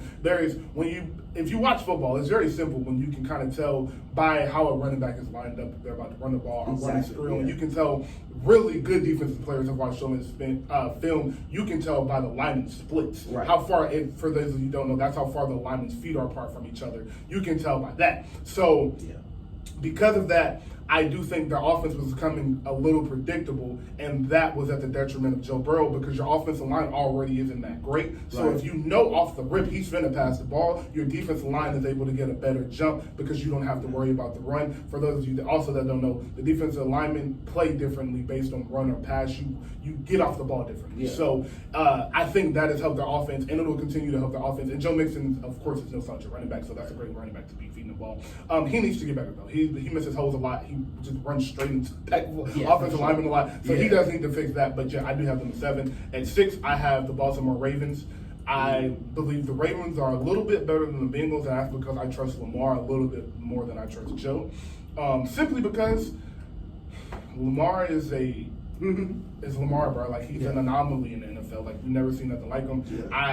The one thing that scares me about their team is their secondary, but their secondary problems aren't a lack of players. It's scheme, it's coverage, it's Marcus Peters coming off an ACL. You have a really good number 1 corner in Marlon Humphrey. I would say very easily a top 10 quarterback. We can argue where in that list where he falls later, but I would say no question a top 10 quarterback. I would see Marcus Peters at this point. At one point, he's probably a top 5 quarterback. Now he's probably still in that fringe top 15-ish area. Coming off the ACL injury, it's hard for a corner to come back. Especially at that age. That age, and like you play corner, like you're back pulling, like you're running backwards, you're planning, and you don't have time to feel if your leg's okay.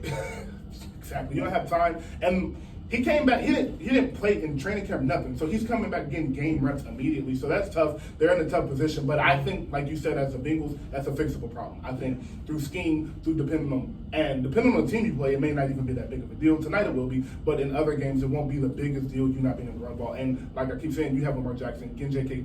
Dobbins back was very, very important. So you have 6. I have the 49ers at 6. Okay. I have the 49ers at 6. Because I think the 49ers are a better version of what the Cowboys are. And because styles make fights in the NFL, I think there are very few teams that the 49ers can go up and play against where they would not have a great chance because of how good their pass rush is.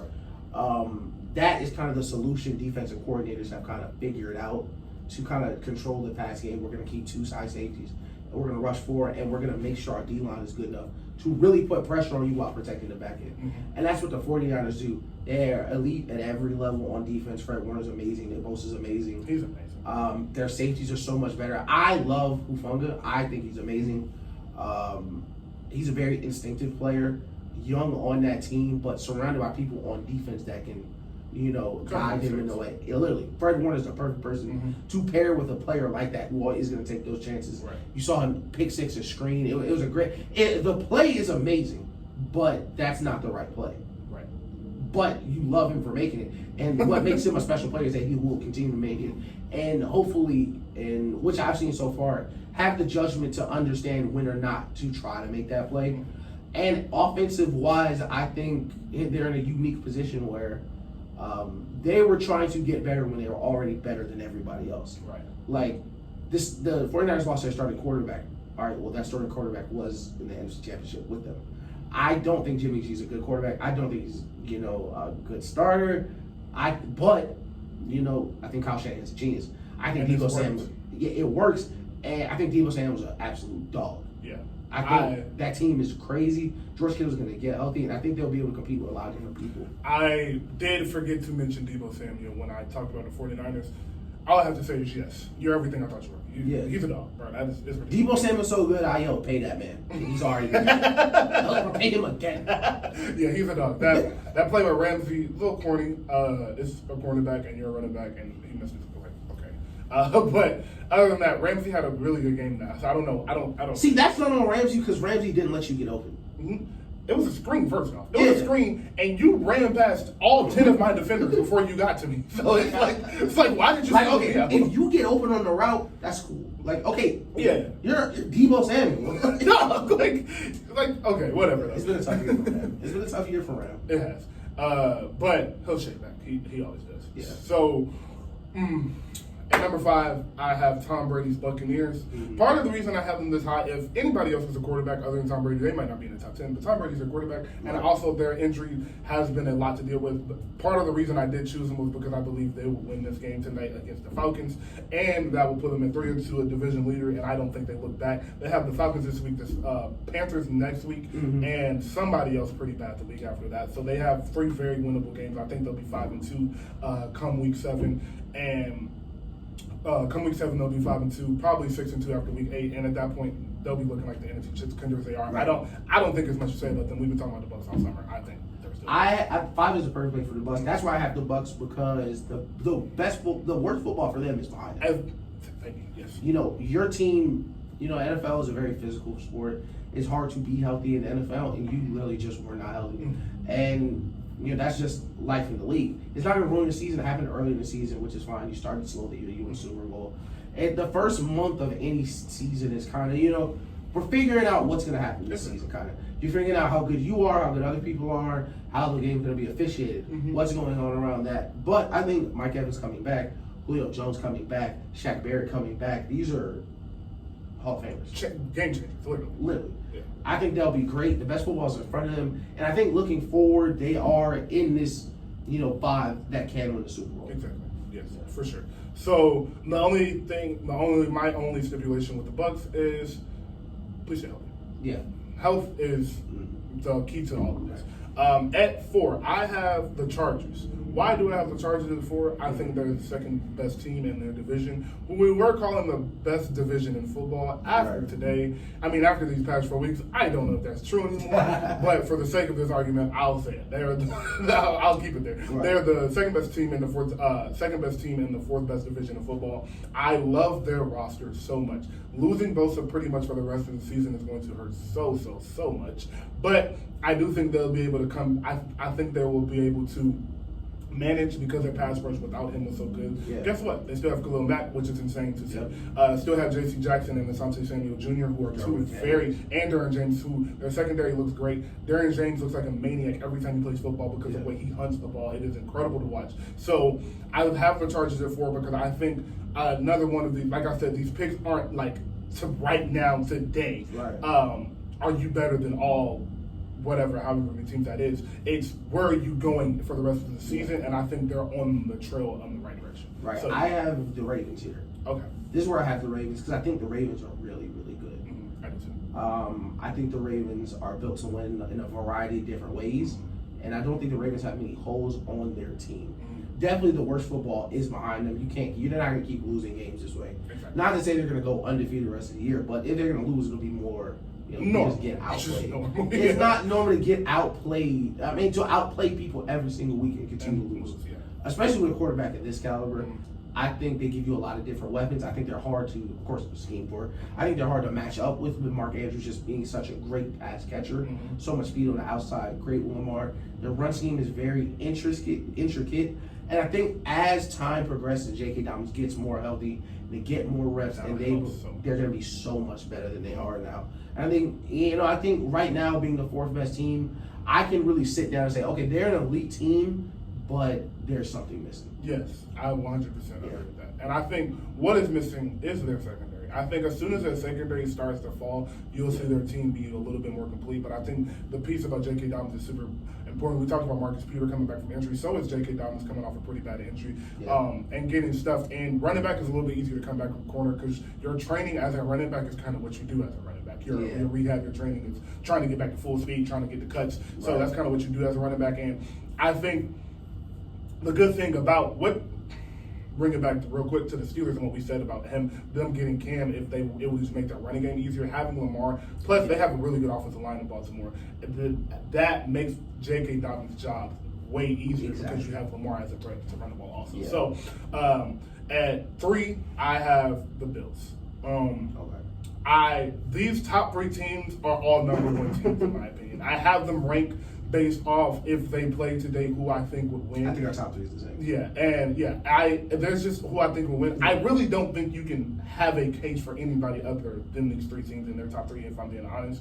But the Bills are the Bills. I think they will be in the AFC Championship again. Not again, they didn't make it last year, but I think they will be in the AFC Championship. Him and Patrick Mahomes, as long as they don't play each other before the AFC Championship or on a collision course, I think he looks incredible. The offense looks incredible, and I do think a guy bearing their defense will get back healthy. There are no season-ending injuries, just a little couple weeks here and there, 6-7 weeks. So I think as long as their defense continues to stay healthy, and the good news is you're putting people in that position that may have to be in that position in the playoffs. You never know what happens in the playoffs, who tweaks a knee and can't play a couple possessions or can't play the next half. So it is a good thing that you're getting these pieces in because you are a playoff team and injuries happen all throughout the season. Yeah, no, that's a fact. In short-term injuries early in the season, you hate to see them happen, but of course it puts people into the fire.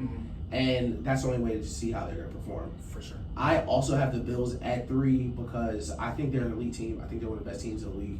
I think they can dominate you in a bunch of different ways, but they have a problem. They can't win close games so far in the last 2 years.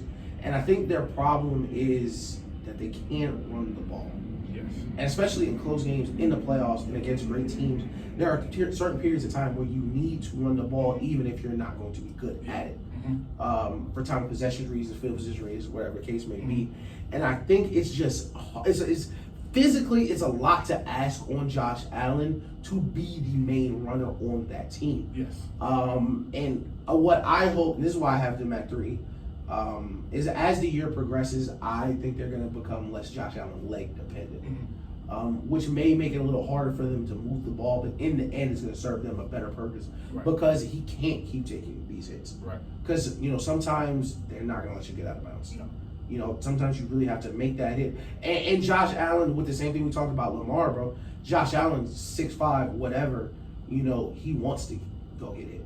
He's a football player. Yeah, he's a football player. He doesn't want to play quarterback. He wants to do whatever's going to get his team the W. Exactly. So I think they have that problem, but outside of that, they are amazing. Their secondary is great, defense great, wide receivers, tight ends, all of that above average. I just think there's a couple teams better than them right now. And before I get into 1 and 2, I do want to point out the fix for me for the Bills is I think your running game is what it is. Yeah, you might have a couple good running games here and there, but I don't think you're a good rushing team. What I do think you can do to help that is run some jet sweeps, run some under centers. It's an under center jet sweep. I mean, that's all it is. Get under center, run a couple jet sweeps, get a couple quick screens in on first and second down, so you get in short yardage situations. I understand you can't run the ball, but the Chiefs couldn't run the ball for the past couple of years. But that is how they got out of it. Granted, they had Tyreek Hill, so it was a little bit different. But you still see them do it to this day. Shuffle passes, quick jet sweeps, a reverse here and there. That'll just get you. At least get you honest, at least keep them honest. And I think with the personnel that they have, running a lot of motions and getting defense involved will only make them that much harder to deal with. Yeah, and they do run a touch motion. And I think you're right, the manufactured run game would help to alleviate some of that pressure.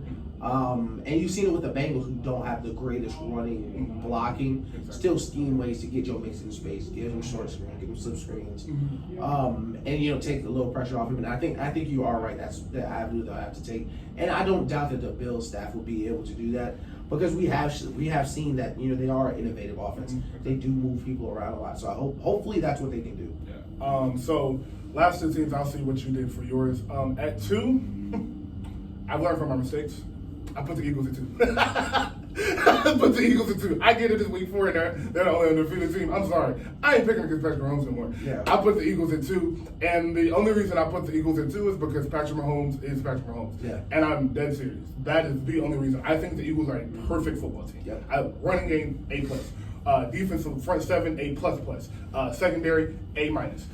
Quarterback, A-. So every offensive line, A++. Receiving core, A+.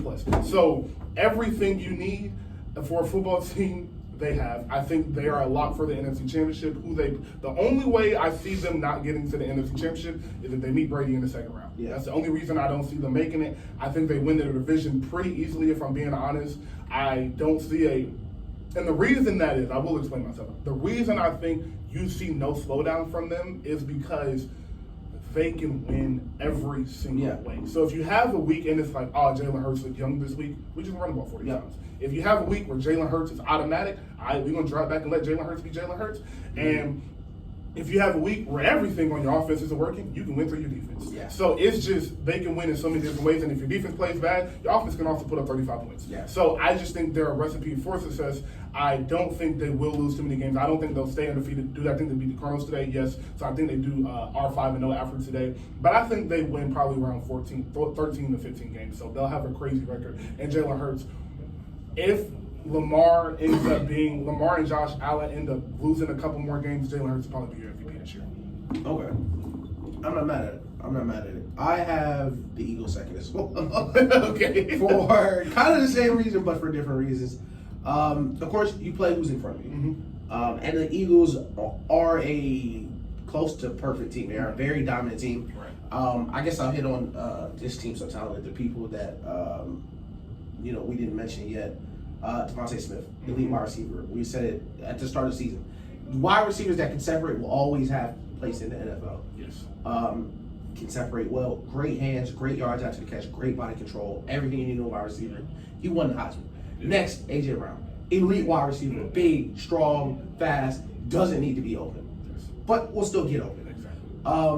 I love their defense. I love what they're doing with Jordan Davis in the front seven, rotating them, keeping them fresh. Jordan Davis hasn't even played, I don't think, 100 snaps so far. They rotate him in, they keep him fresh. That secondary is so good. 2 number 1 corners. The reason I have them number 2 is because they got throttled in the playoffs last year. Okay. They were 0-6 for playoff teams last year. Have not beat a playoff team yet. This season, I don't think. Well, that will be a playoff team. Did the Vikings make the playoffs? I can't remember. I don't think so, though, because they fired their coach. I don't think they did either. I don't think they did last year. But, and it's early in the Justin season. Jefferson made the playoffs. Justin Jefferson for sure. I don't care if the team. I saw Justin Jefferson in the playoffs. I don't know if the Vikings did. But, I think, it's a long season. Things change very quickly. But right now, I think they are the best. I would say they're the best team. Roster, coach, scheme. They run the ball incredibly well. They control the clock. They control the pacing. But the best team doesn't always win the game. Nope. And that's why they're not number 1. Exactly. So, our number 1 team is very obvious at this point. Yeah. Patrick Mahomes is the number 1 team. Patrick Mahomes is the number 1 team. And Sauce Gardner just got his first interception. He has been playing out of his mind. My mom has watched every single Jets game, and she's had a blast. I bet, because that guy is great. He is. That's an all-timer. He's so good. I forgot his first name. Sauce. That's his first name. It's Sauce. Oh, that's not his real name? Nope. Obviously not Daniel. No. It's like a Mandela effect thing because he was in in Madden, the Madden franchises, you get the draft classes in the future. So he was in our leagues before. So I knew his name. I know his name perfectly. Oh, okay. And yesterday I could not remember. Oh, okay. I only had to Google it. It's the craziest thing ever. You probably know it. That's how crazy it is. No, I have no idea what his name is. I've never heard his name other than Oh, Sauce. Ahmad. Oh, yeah, I need to know. Yeah, Ahmad Gardner. Oh, okay. So Sauce is his nickname. Cool. That's a crazy nickname. Sauce is a crazy Damn, his name is Sauce Gardner. That's a crazy you boot up Madden today, his name is Sauce. That's crazy. Shout out to Sauce. Shout out to Sauce. First career interception. And the Jets look pretty good this year. Yeah. But number 1, we have Patrick Mahomes. Yes, of course. And we haven't talked about what he did. You go ahead. You get it too. I think Patrick Mahomes is the best football player ever. Yeah, I do too. At just playing football, I think it's Eric Dickerson rookie year. I think Barry Sanders is prime Megatron, prime Dion. These are players that when they're locked in, it's kind of just like, oh well, damn. Patrick Mahomes. He's on that level now. Fam, there's nothing. What are you gonna do? What are you gonna do, bro? He's spinning out of bounds. He threw a jump shot, bro. He threw a jump shot. Come on, bro. He threw a Trae Young. It looked like a layup. It's a floater. That's what it is, bro. It's hard. It's really hard to describe because the best throws. You know what's so funny? The best throws in the game aren't even the highlight throws. No. Man, I'm watching the game and the Bucks like to blitz a lot, so they show the zero blitz look. Right. And against any other quarterback in the league, this is an interception. He throws the slots, I think, seam to Travis Kelce. And Devin White's going to undercut this ball because Devin White's the fastest linebacker in the league. And at the snap, Devin White's got him. He thinks it's a zero blitz. Patrick Mahomes drops back and sees Devin White crossing the field. Any other quarterback, this is an interception. Patrick Mahomes just decide, oh yeah, I'm going to throw it back shoulder on a dart for him. So yeah, you're the fastest linebacker in the league. Sure, you're just not going to get to the... And one of the most impressive throws I've seen all year, and they didn't even really replay it. Like, he makes... we always compare it to Steph Curry because... And I don't think it's like Steph Curry in a way. I think it's more like Kobe, where it's like, this is not the right choice. No. I should not throw this ball. No. But I'm so good and so perfect, it's gonna be okay anyway. Yeah. You know, he's not and listen, he can. He's not dropping back and then throwing it 80 yards. He's just making decisions that other people can't make. Other people can't do this. Yeah. And that's why it's so hard to prepare for the Chiefs, because you can be right. You can be right. You can make the game plan. You can put your people in the positions. You can have elite players executing that game plan.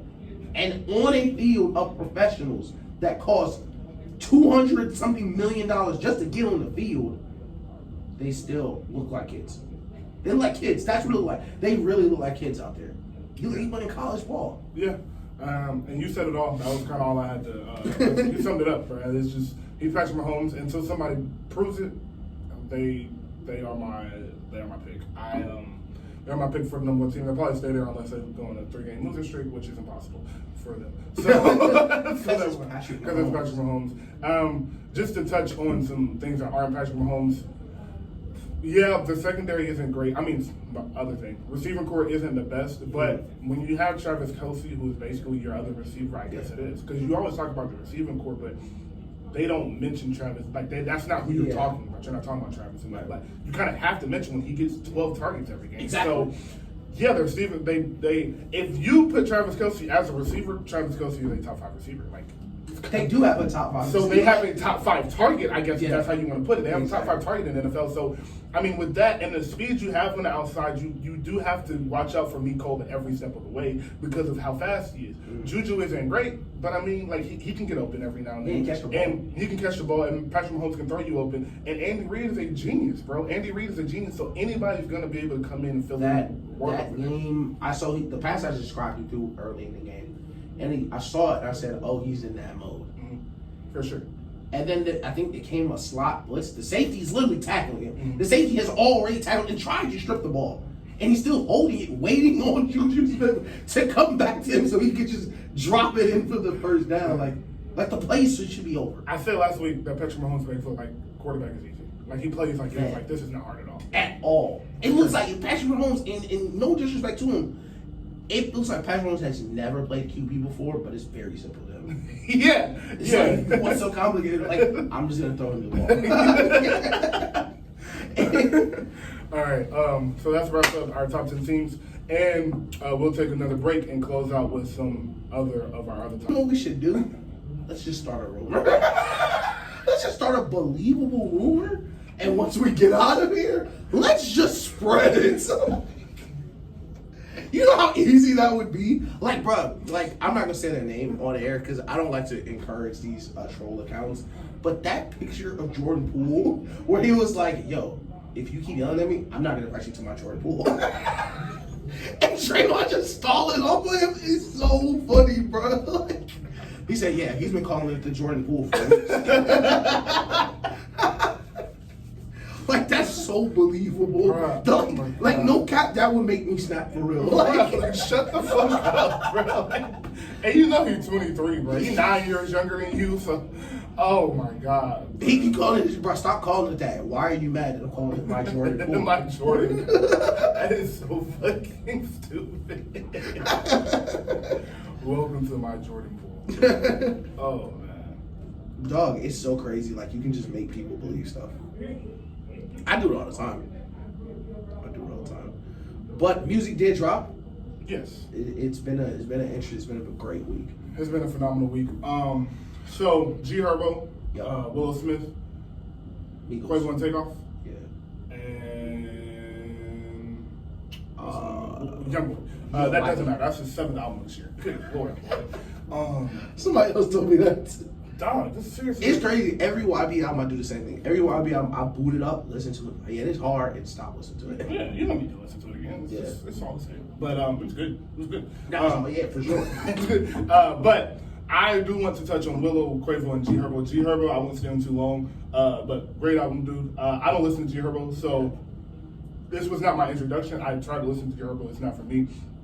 He has his voice isn't a normal rap voice. Yeah. It's something you have to adjust to. Mm-hmm. But once you do adjust to it, he for sure. Yeah, I love that. He for sure be rapping. Nah, that's a fact. I love G Herbo's freestyles. That's what made me listen to G Herbo.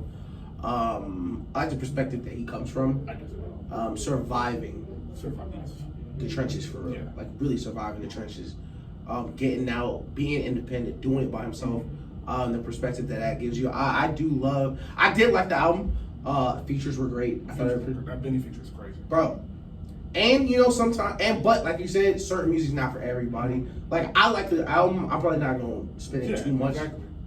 My life's not hard, like G Herbo. So yeah, like and it's like everything isn't for you. I think the thing about when my life is hard, I probably will listen to G Herbo. But like, yeah, for sure.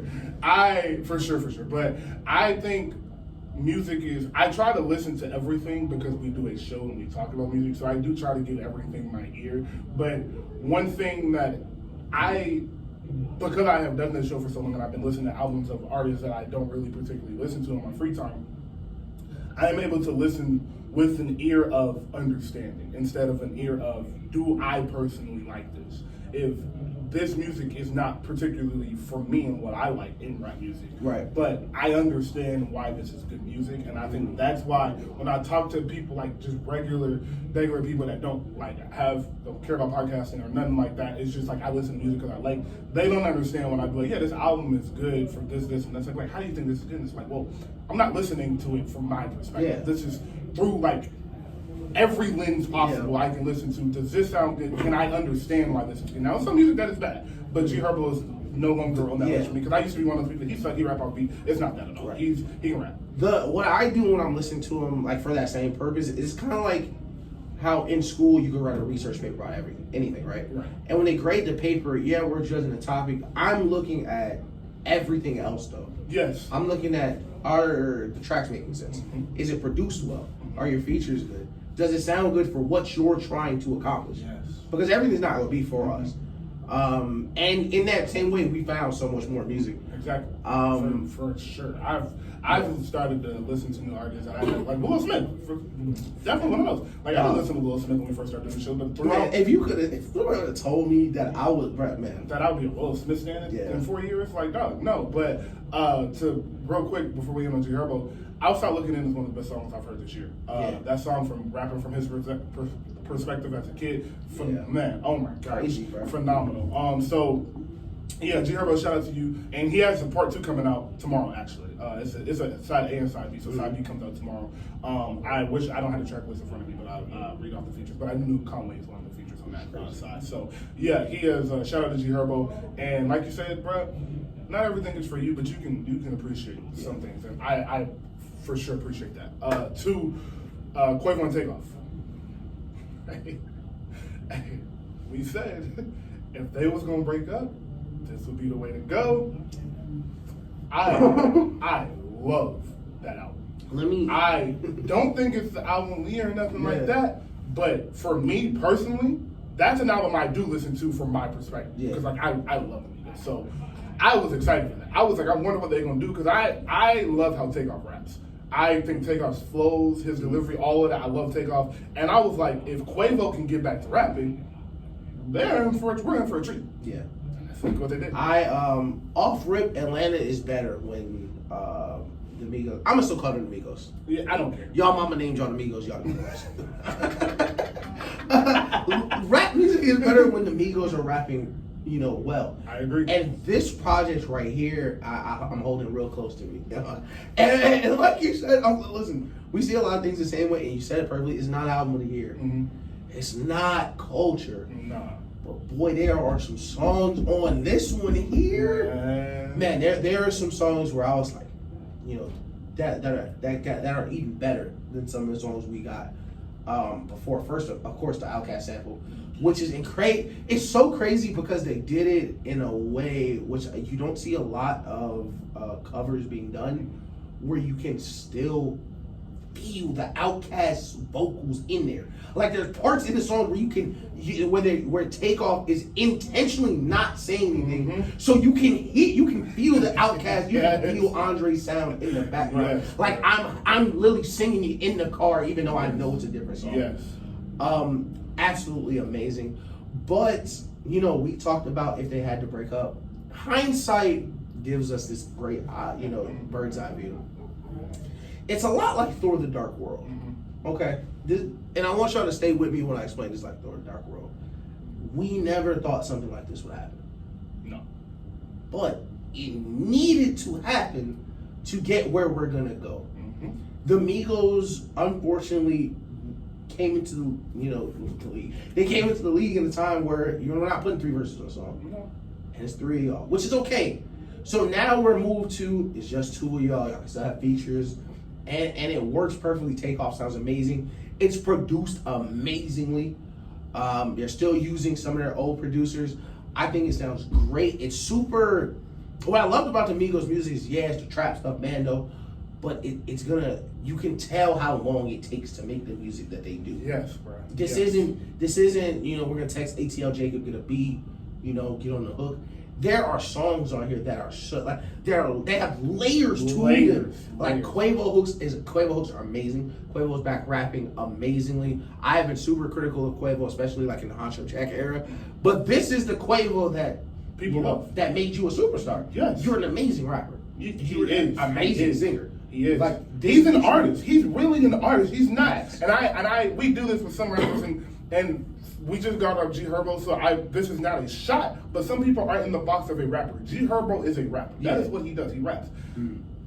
I'll bring it back to Michael. Wayne came in as a rapper. It's like some people come in as an artist, some people come in as a rapper, and they evolve. Kanye West came in as an artist. Right. Jay-Z, Wayne, they came in as rappers and evolved to artists as they got further into their career. Quavo is an artist, bro. He is not anything Quavo can do. And Quavo also engineers, he produces, he does all of that. And not only that, he is incredible with hooks. Quavo, and I spoke about we spoke about Quavo and your critique of Quavo, and I was on board with it. I never cared for Honcho Jack. I listened to it twice, didn't ever go back to it. Culture 2, I thought had some good songs on it, but it wasn't great. It was definitely too long, which if I had a critique of this album, it was too long. And if they cut it down 4 or 5 songs, we might be talking about album of the year. But I don't like QC drops on his albums. That whole label, everybody in that label drops on his albums. So I'm not surprised. I expect Lil Baby album. Lil Baby album is, I think he said it was like 21 songs or something like that. So when I talk about Quavo, I spoke about, I get it though. Like, I get why you went down the route you did, because you saw where Travis was going, and Travis was turning into the biggest thing in the world. That's a fact. And it was like, I can also do that. Not only can I try to do that, I rap better than Travis. In my opinion, Quavo is a little bit better rapper than Travis. Travis is a better artist. Travis' creative brain is incredible. But as far as just pure rapping ability, Quavo's a better rapper than Travis. So it's like, if I can combine this sound that's turning him into a superstar and then get my rapping skills together, maybe I can have something. It just didn't work, and that's okay. I never get mad at artists for trying stuff. So I think he was just trying something that potentially could have worked at the height of their career, because he had been the Migos at that point. That was 2016. Culture came out. They had been the Migos since about 2011. 5-6 years, you've been rapping the same way. It's like, let's try to do something different, try to get more money, try to get down on other artists' songs, and expand your horizons. So we didn't love it, but it got them to this point. Right. It got them where they are now, where Quavo has mastered perfectly. All right, the hook doesn't need, this is not 2012 no more. The hooks don't got to run all song. The hooks don't got to be 2 or 3 minutes. I can get 4 bars. Boom, boom, boom, rhyme, sing a little bit, and that's the hook. That's all I need. And now I can get to the bars. He calmed down on the auto-tune, the pitch of it. He has found his perfect sound with the auto-tune mixed with the rapping. It's like you said, you can tell they took time with this project. I don't know. What I'm interested in is, when did they start this? Was were they just recording songs separately already? Did the Offset shit happen 2 year and a half ago, and they just didn't say anything because they real family and all that, and they wanted to get out, and they just let it get out now because they knew they were coming with an album? That's what I'm interested in. Like, how far way ago did they start recording? Because I know they've been recording together for years, so I know putting songs together isn't hard for them. But this is art. This is really good music, and this is why I hate the notion that trap music has as not being art and just being a crazy beat with some lyrics that don't matter. This is real rap. Yeah, one of the first things I looked for when I started listening to this album was the runtime.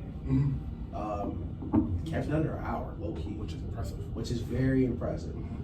Of course, you shave down some of the I don't want to say that, you shave down some of the time without having 3 verses. But I did not feel like the album was short or super long when I listened to it, because the songs are so short, but the performances are so good. The performance, like so Thug and Gunna on Chocolate is so crazy. Lord have mercy. Youngboy is crazy. Dog. Gucci's verse is crazy. Yeah. And what is so amazing about this album is my favorite songs aren't the one with features. Like that Outkast sample is probably my favorite song. The Outkast sample. I love it. Messy.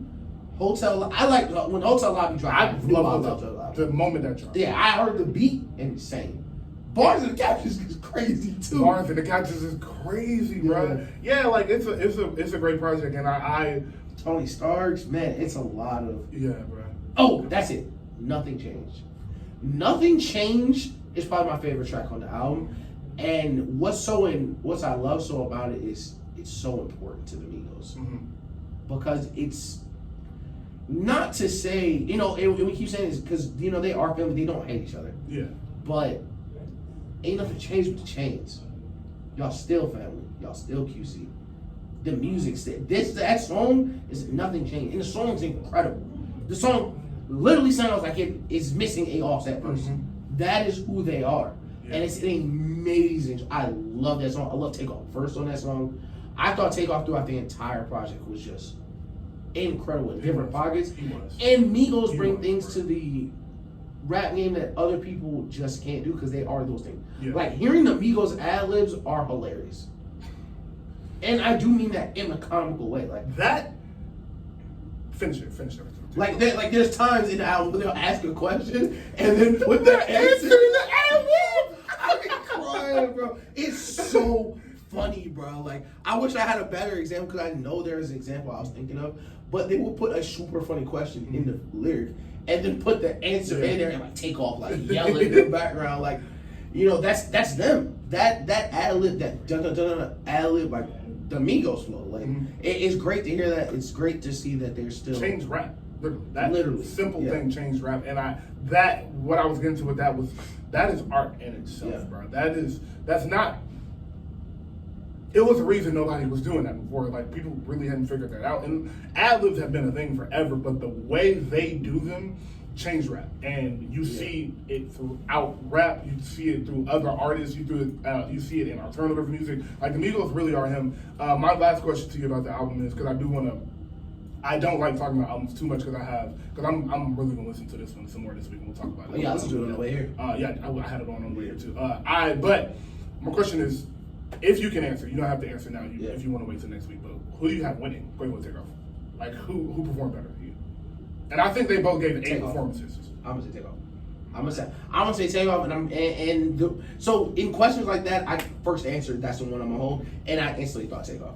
The moments that Takeoff had on this album I enjoyed more. Like on messages, like who them broke niggas says from my section, like things like that. Like Takeoff is just hit. Yeah, Takeoff is just hit. I don't know the answer to my own question. Yeah. I just asked you, but I seriously do love both. I love both of them. I think both of them performed very well. I think they both gave A+ performances. If I had to pick, I probably would say Takeoff too, bro. Them Takeoff verses, he was getting off, bro. And some of the pockets he was in were really stupid for real, bro. Yeah. So yeah, I'm gonna go Takeoff, but phenomenal project on to our girl, man, Miss Willow. 29 minutes. A graceful, beautiful 29 minutes. Such a good 29 minutes. Such a good 29 minutes, man. What you got? I love it. 10 out of 10. Yeah. I thought it was perfect. Listen. There's only so many ways for me to say I really loved it. I am a huge Willow fan from lately. I feel everything just because of the type of music. She makes really introspective music, great sound composition. On that album had a little more features than I think she has on this album. But on this album, it was just, you can feel from one album going into the next what is kind of different. And it's interesting because we don't talk too much about rock music, but it also kind of has the same connection to sports in a way, because she's been in the lab. She's been improving her guitar skills. She has been moving new chords and progressions and things like that. And you hear them in the moments in the album where, okay, it is just a guitar solo right now. And that is her getting crazy on that. It's great to see her as she progresses really get better and better. And man, and what's always drawn me to her is her songwriting as well. The songwriting and the sound, it all goes hand in hand. It's a really great album. Walk Like a Goddess is probably my favorite song. Yeah. I don't have a favorite song right now. I won't come in here and do that. I will have a favorite song next week. Yeah. I haven't. If 3 albums come out, it's hard for me to really pick favorite songs. Right. Sometimes I don't even know the name of the song yet, because I just listen to albums in order and don't really look at too much. So I'm one of those album listeners that like try not to touch my phone during albums, all of that. So I actually read the lyrics to the songs of Willow's albums while I was listening to it. Because she is super vulnerable in her music, so I really like to hear what she's saying the first time. But when I was listening to it this morning, I was listening more so for the instrumentation. And my God, it's so layered, it's so beautiful. And like you said, she's been in the lab with her guitar, and it sounds incredible. Bro. Them guitar solos on this album were incredible. You know I love drums. I love drums. The drums on the album were incredible. Yeah. And her voice, I think she has such a beautiful voice. I never care what an artist does once you reach a certain plateau. And by that, I mean Drake dropped the Dance album. When you are Drake, I don't care what you do, but I like when artists push their boundaries.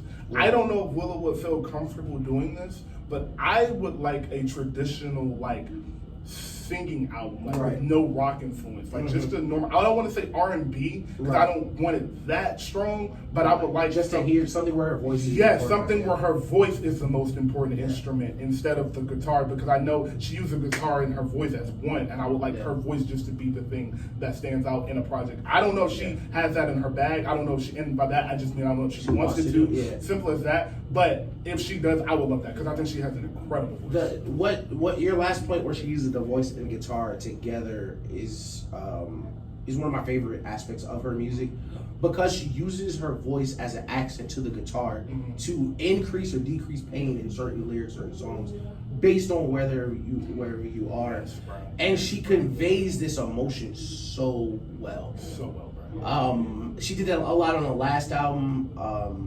Lately I Feel Everything, and on this album you can really feel where moments on the album are like, there's songs that literally explode through and end. Yes. Like something went wrong. Something went wrong, it's over. And that's the point. It's an emotional experience where it's kind of cathartic for her to just let everything go. Like you're really hitting your tipping point. Oh my God, the song's over. Because that's what you're supposed to feel. Because that's how she feels in the moment. It's great, and I really think she would be good at that. I would love, like, just wish list. I would love for her and Jaden to make more music. I would, because for sure. That's part of the reason I found her, because I listen to Jaden Smith's music, and they do have I think the song's called "Summertime in Paris." It's a great song. Yes, it's "Summertime in Paris." That's my favorite Jaden Smith song. And she's singing like exactly where you live, where she's really just singing. For 2 years, I didn't know that was Willow. I was like, who's this? Really? Yeah. For 2 years, I had no idea it was Willow. And this is exactly what you were saying, where her voice is so... It's powerful. Yeah. She has a powerful voice. Yeah. And it's like...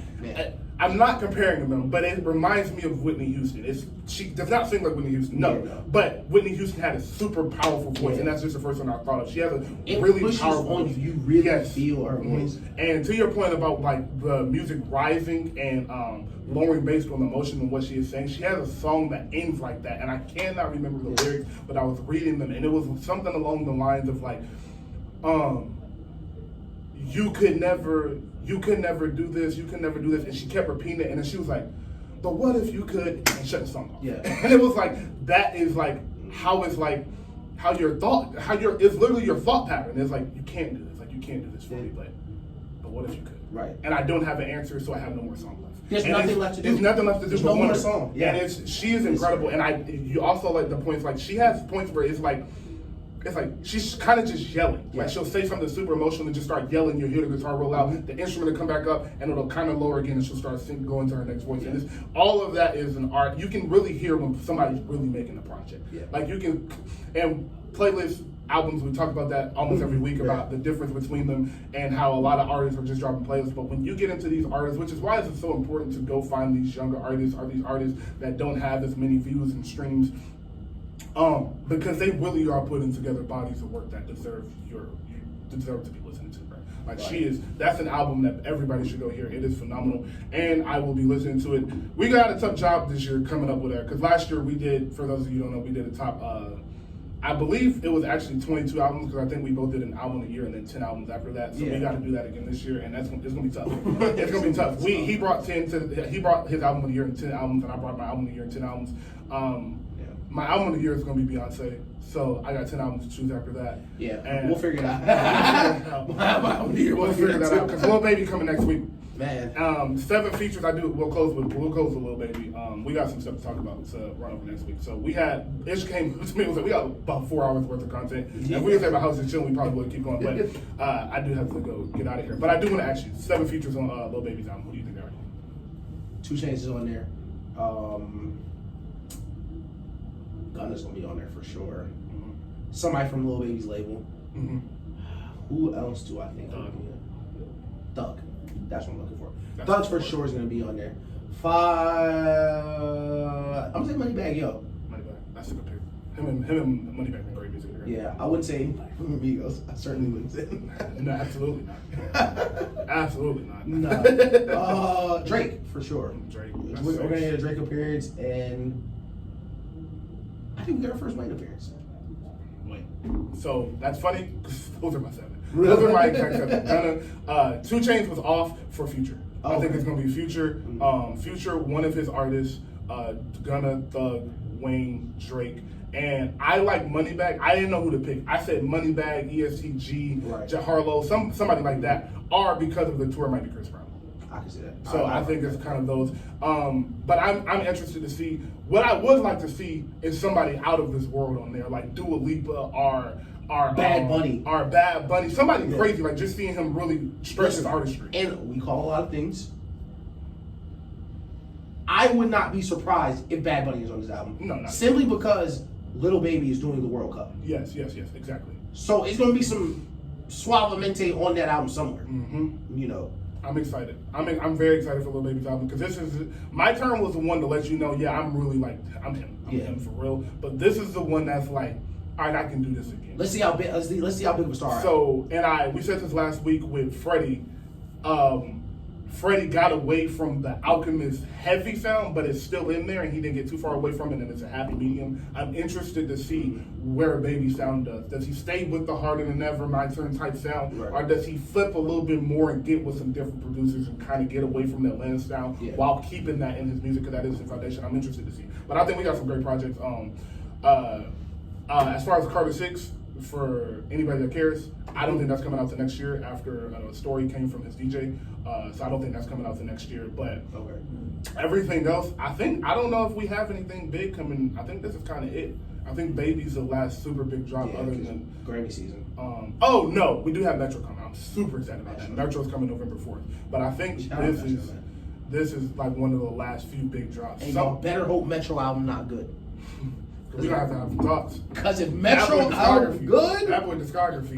It's not a lot of people that want to step outside with Metro. It's not, bro. But thank y'all for listening. You know, Metro did the Weeknd album this year.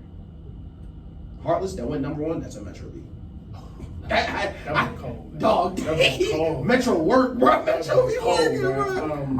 Man. We have some birthdays this week, so I want to shout out my brother, Keo, Diamond, Bailey, Taylor's mom. My boy Sam. Sam, yes, I did see you post that. Sam. So shout out to all y'all. Happy birthday to everybody. October's a very heavy birthday month. I'm bad. I'm awful with birthdays. I'm terrible with birthdays. I don't remember nobody's birthday. If I haven't known you for more than like if I've known you for 10 years, I probably never know. My sister's birthday was yesterday too. Shout out to her. Shout out to her. So yes, we love all of you. Thank you for listening. The show will be up later today or tomorrow. It should be up on YouTube tomorrow, Tuesday. Yeah. So I'm definitely gonna post the show today and post some smaller clips about our top 10 segment stuff. So Okay. be safe. Let people over in traffic. Sub to the show so I can buy more merch. Yes. Shout out to. So please like, subscribe, comment, do whatever you got to do. Share it with your friends and all of that. And we'll be back next week.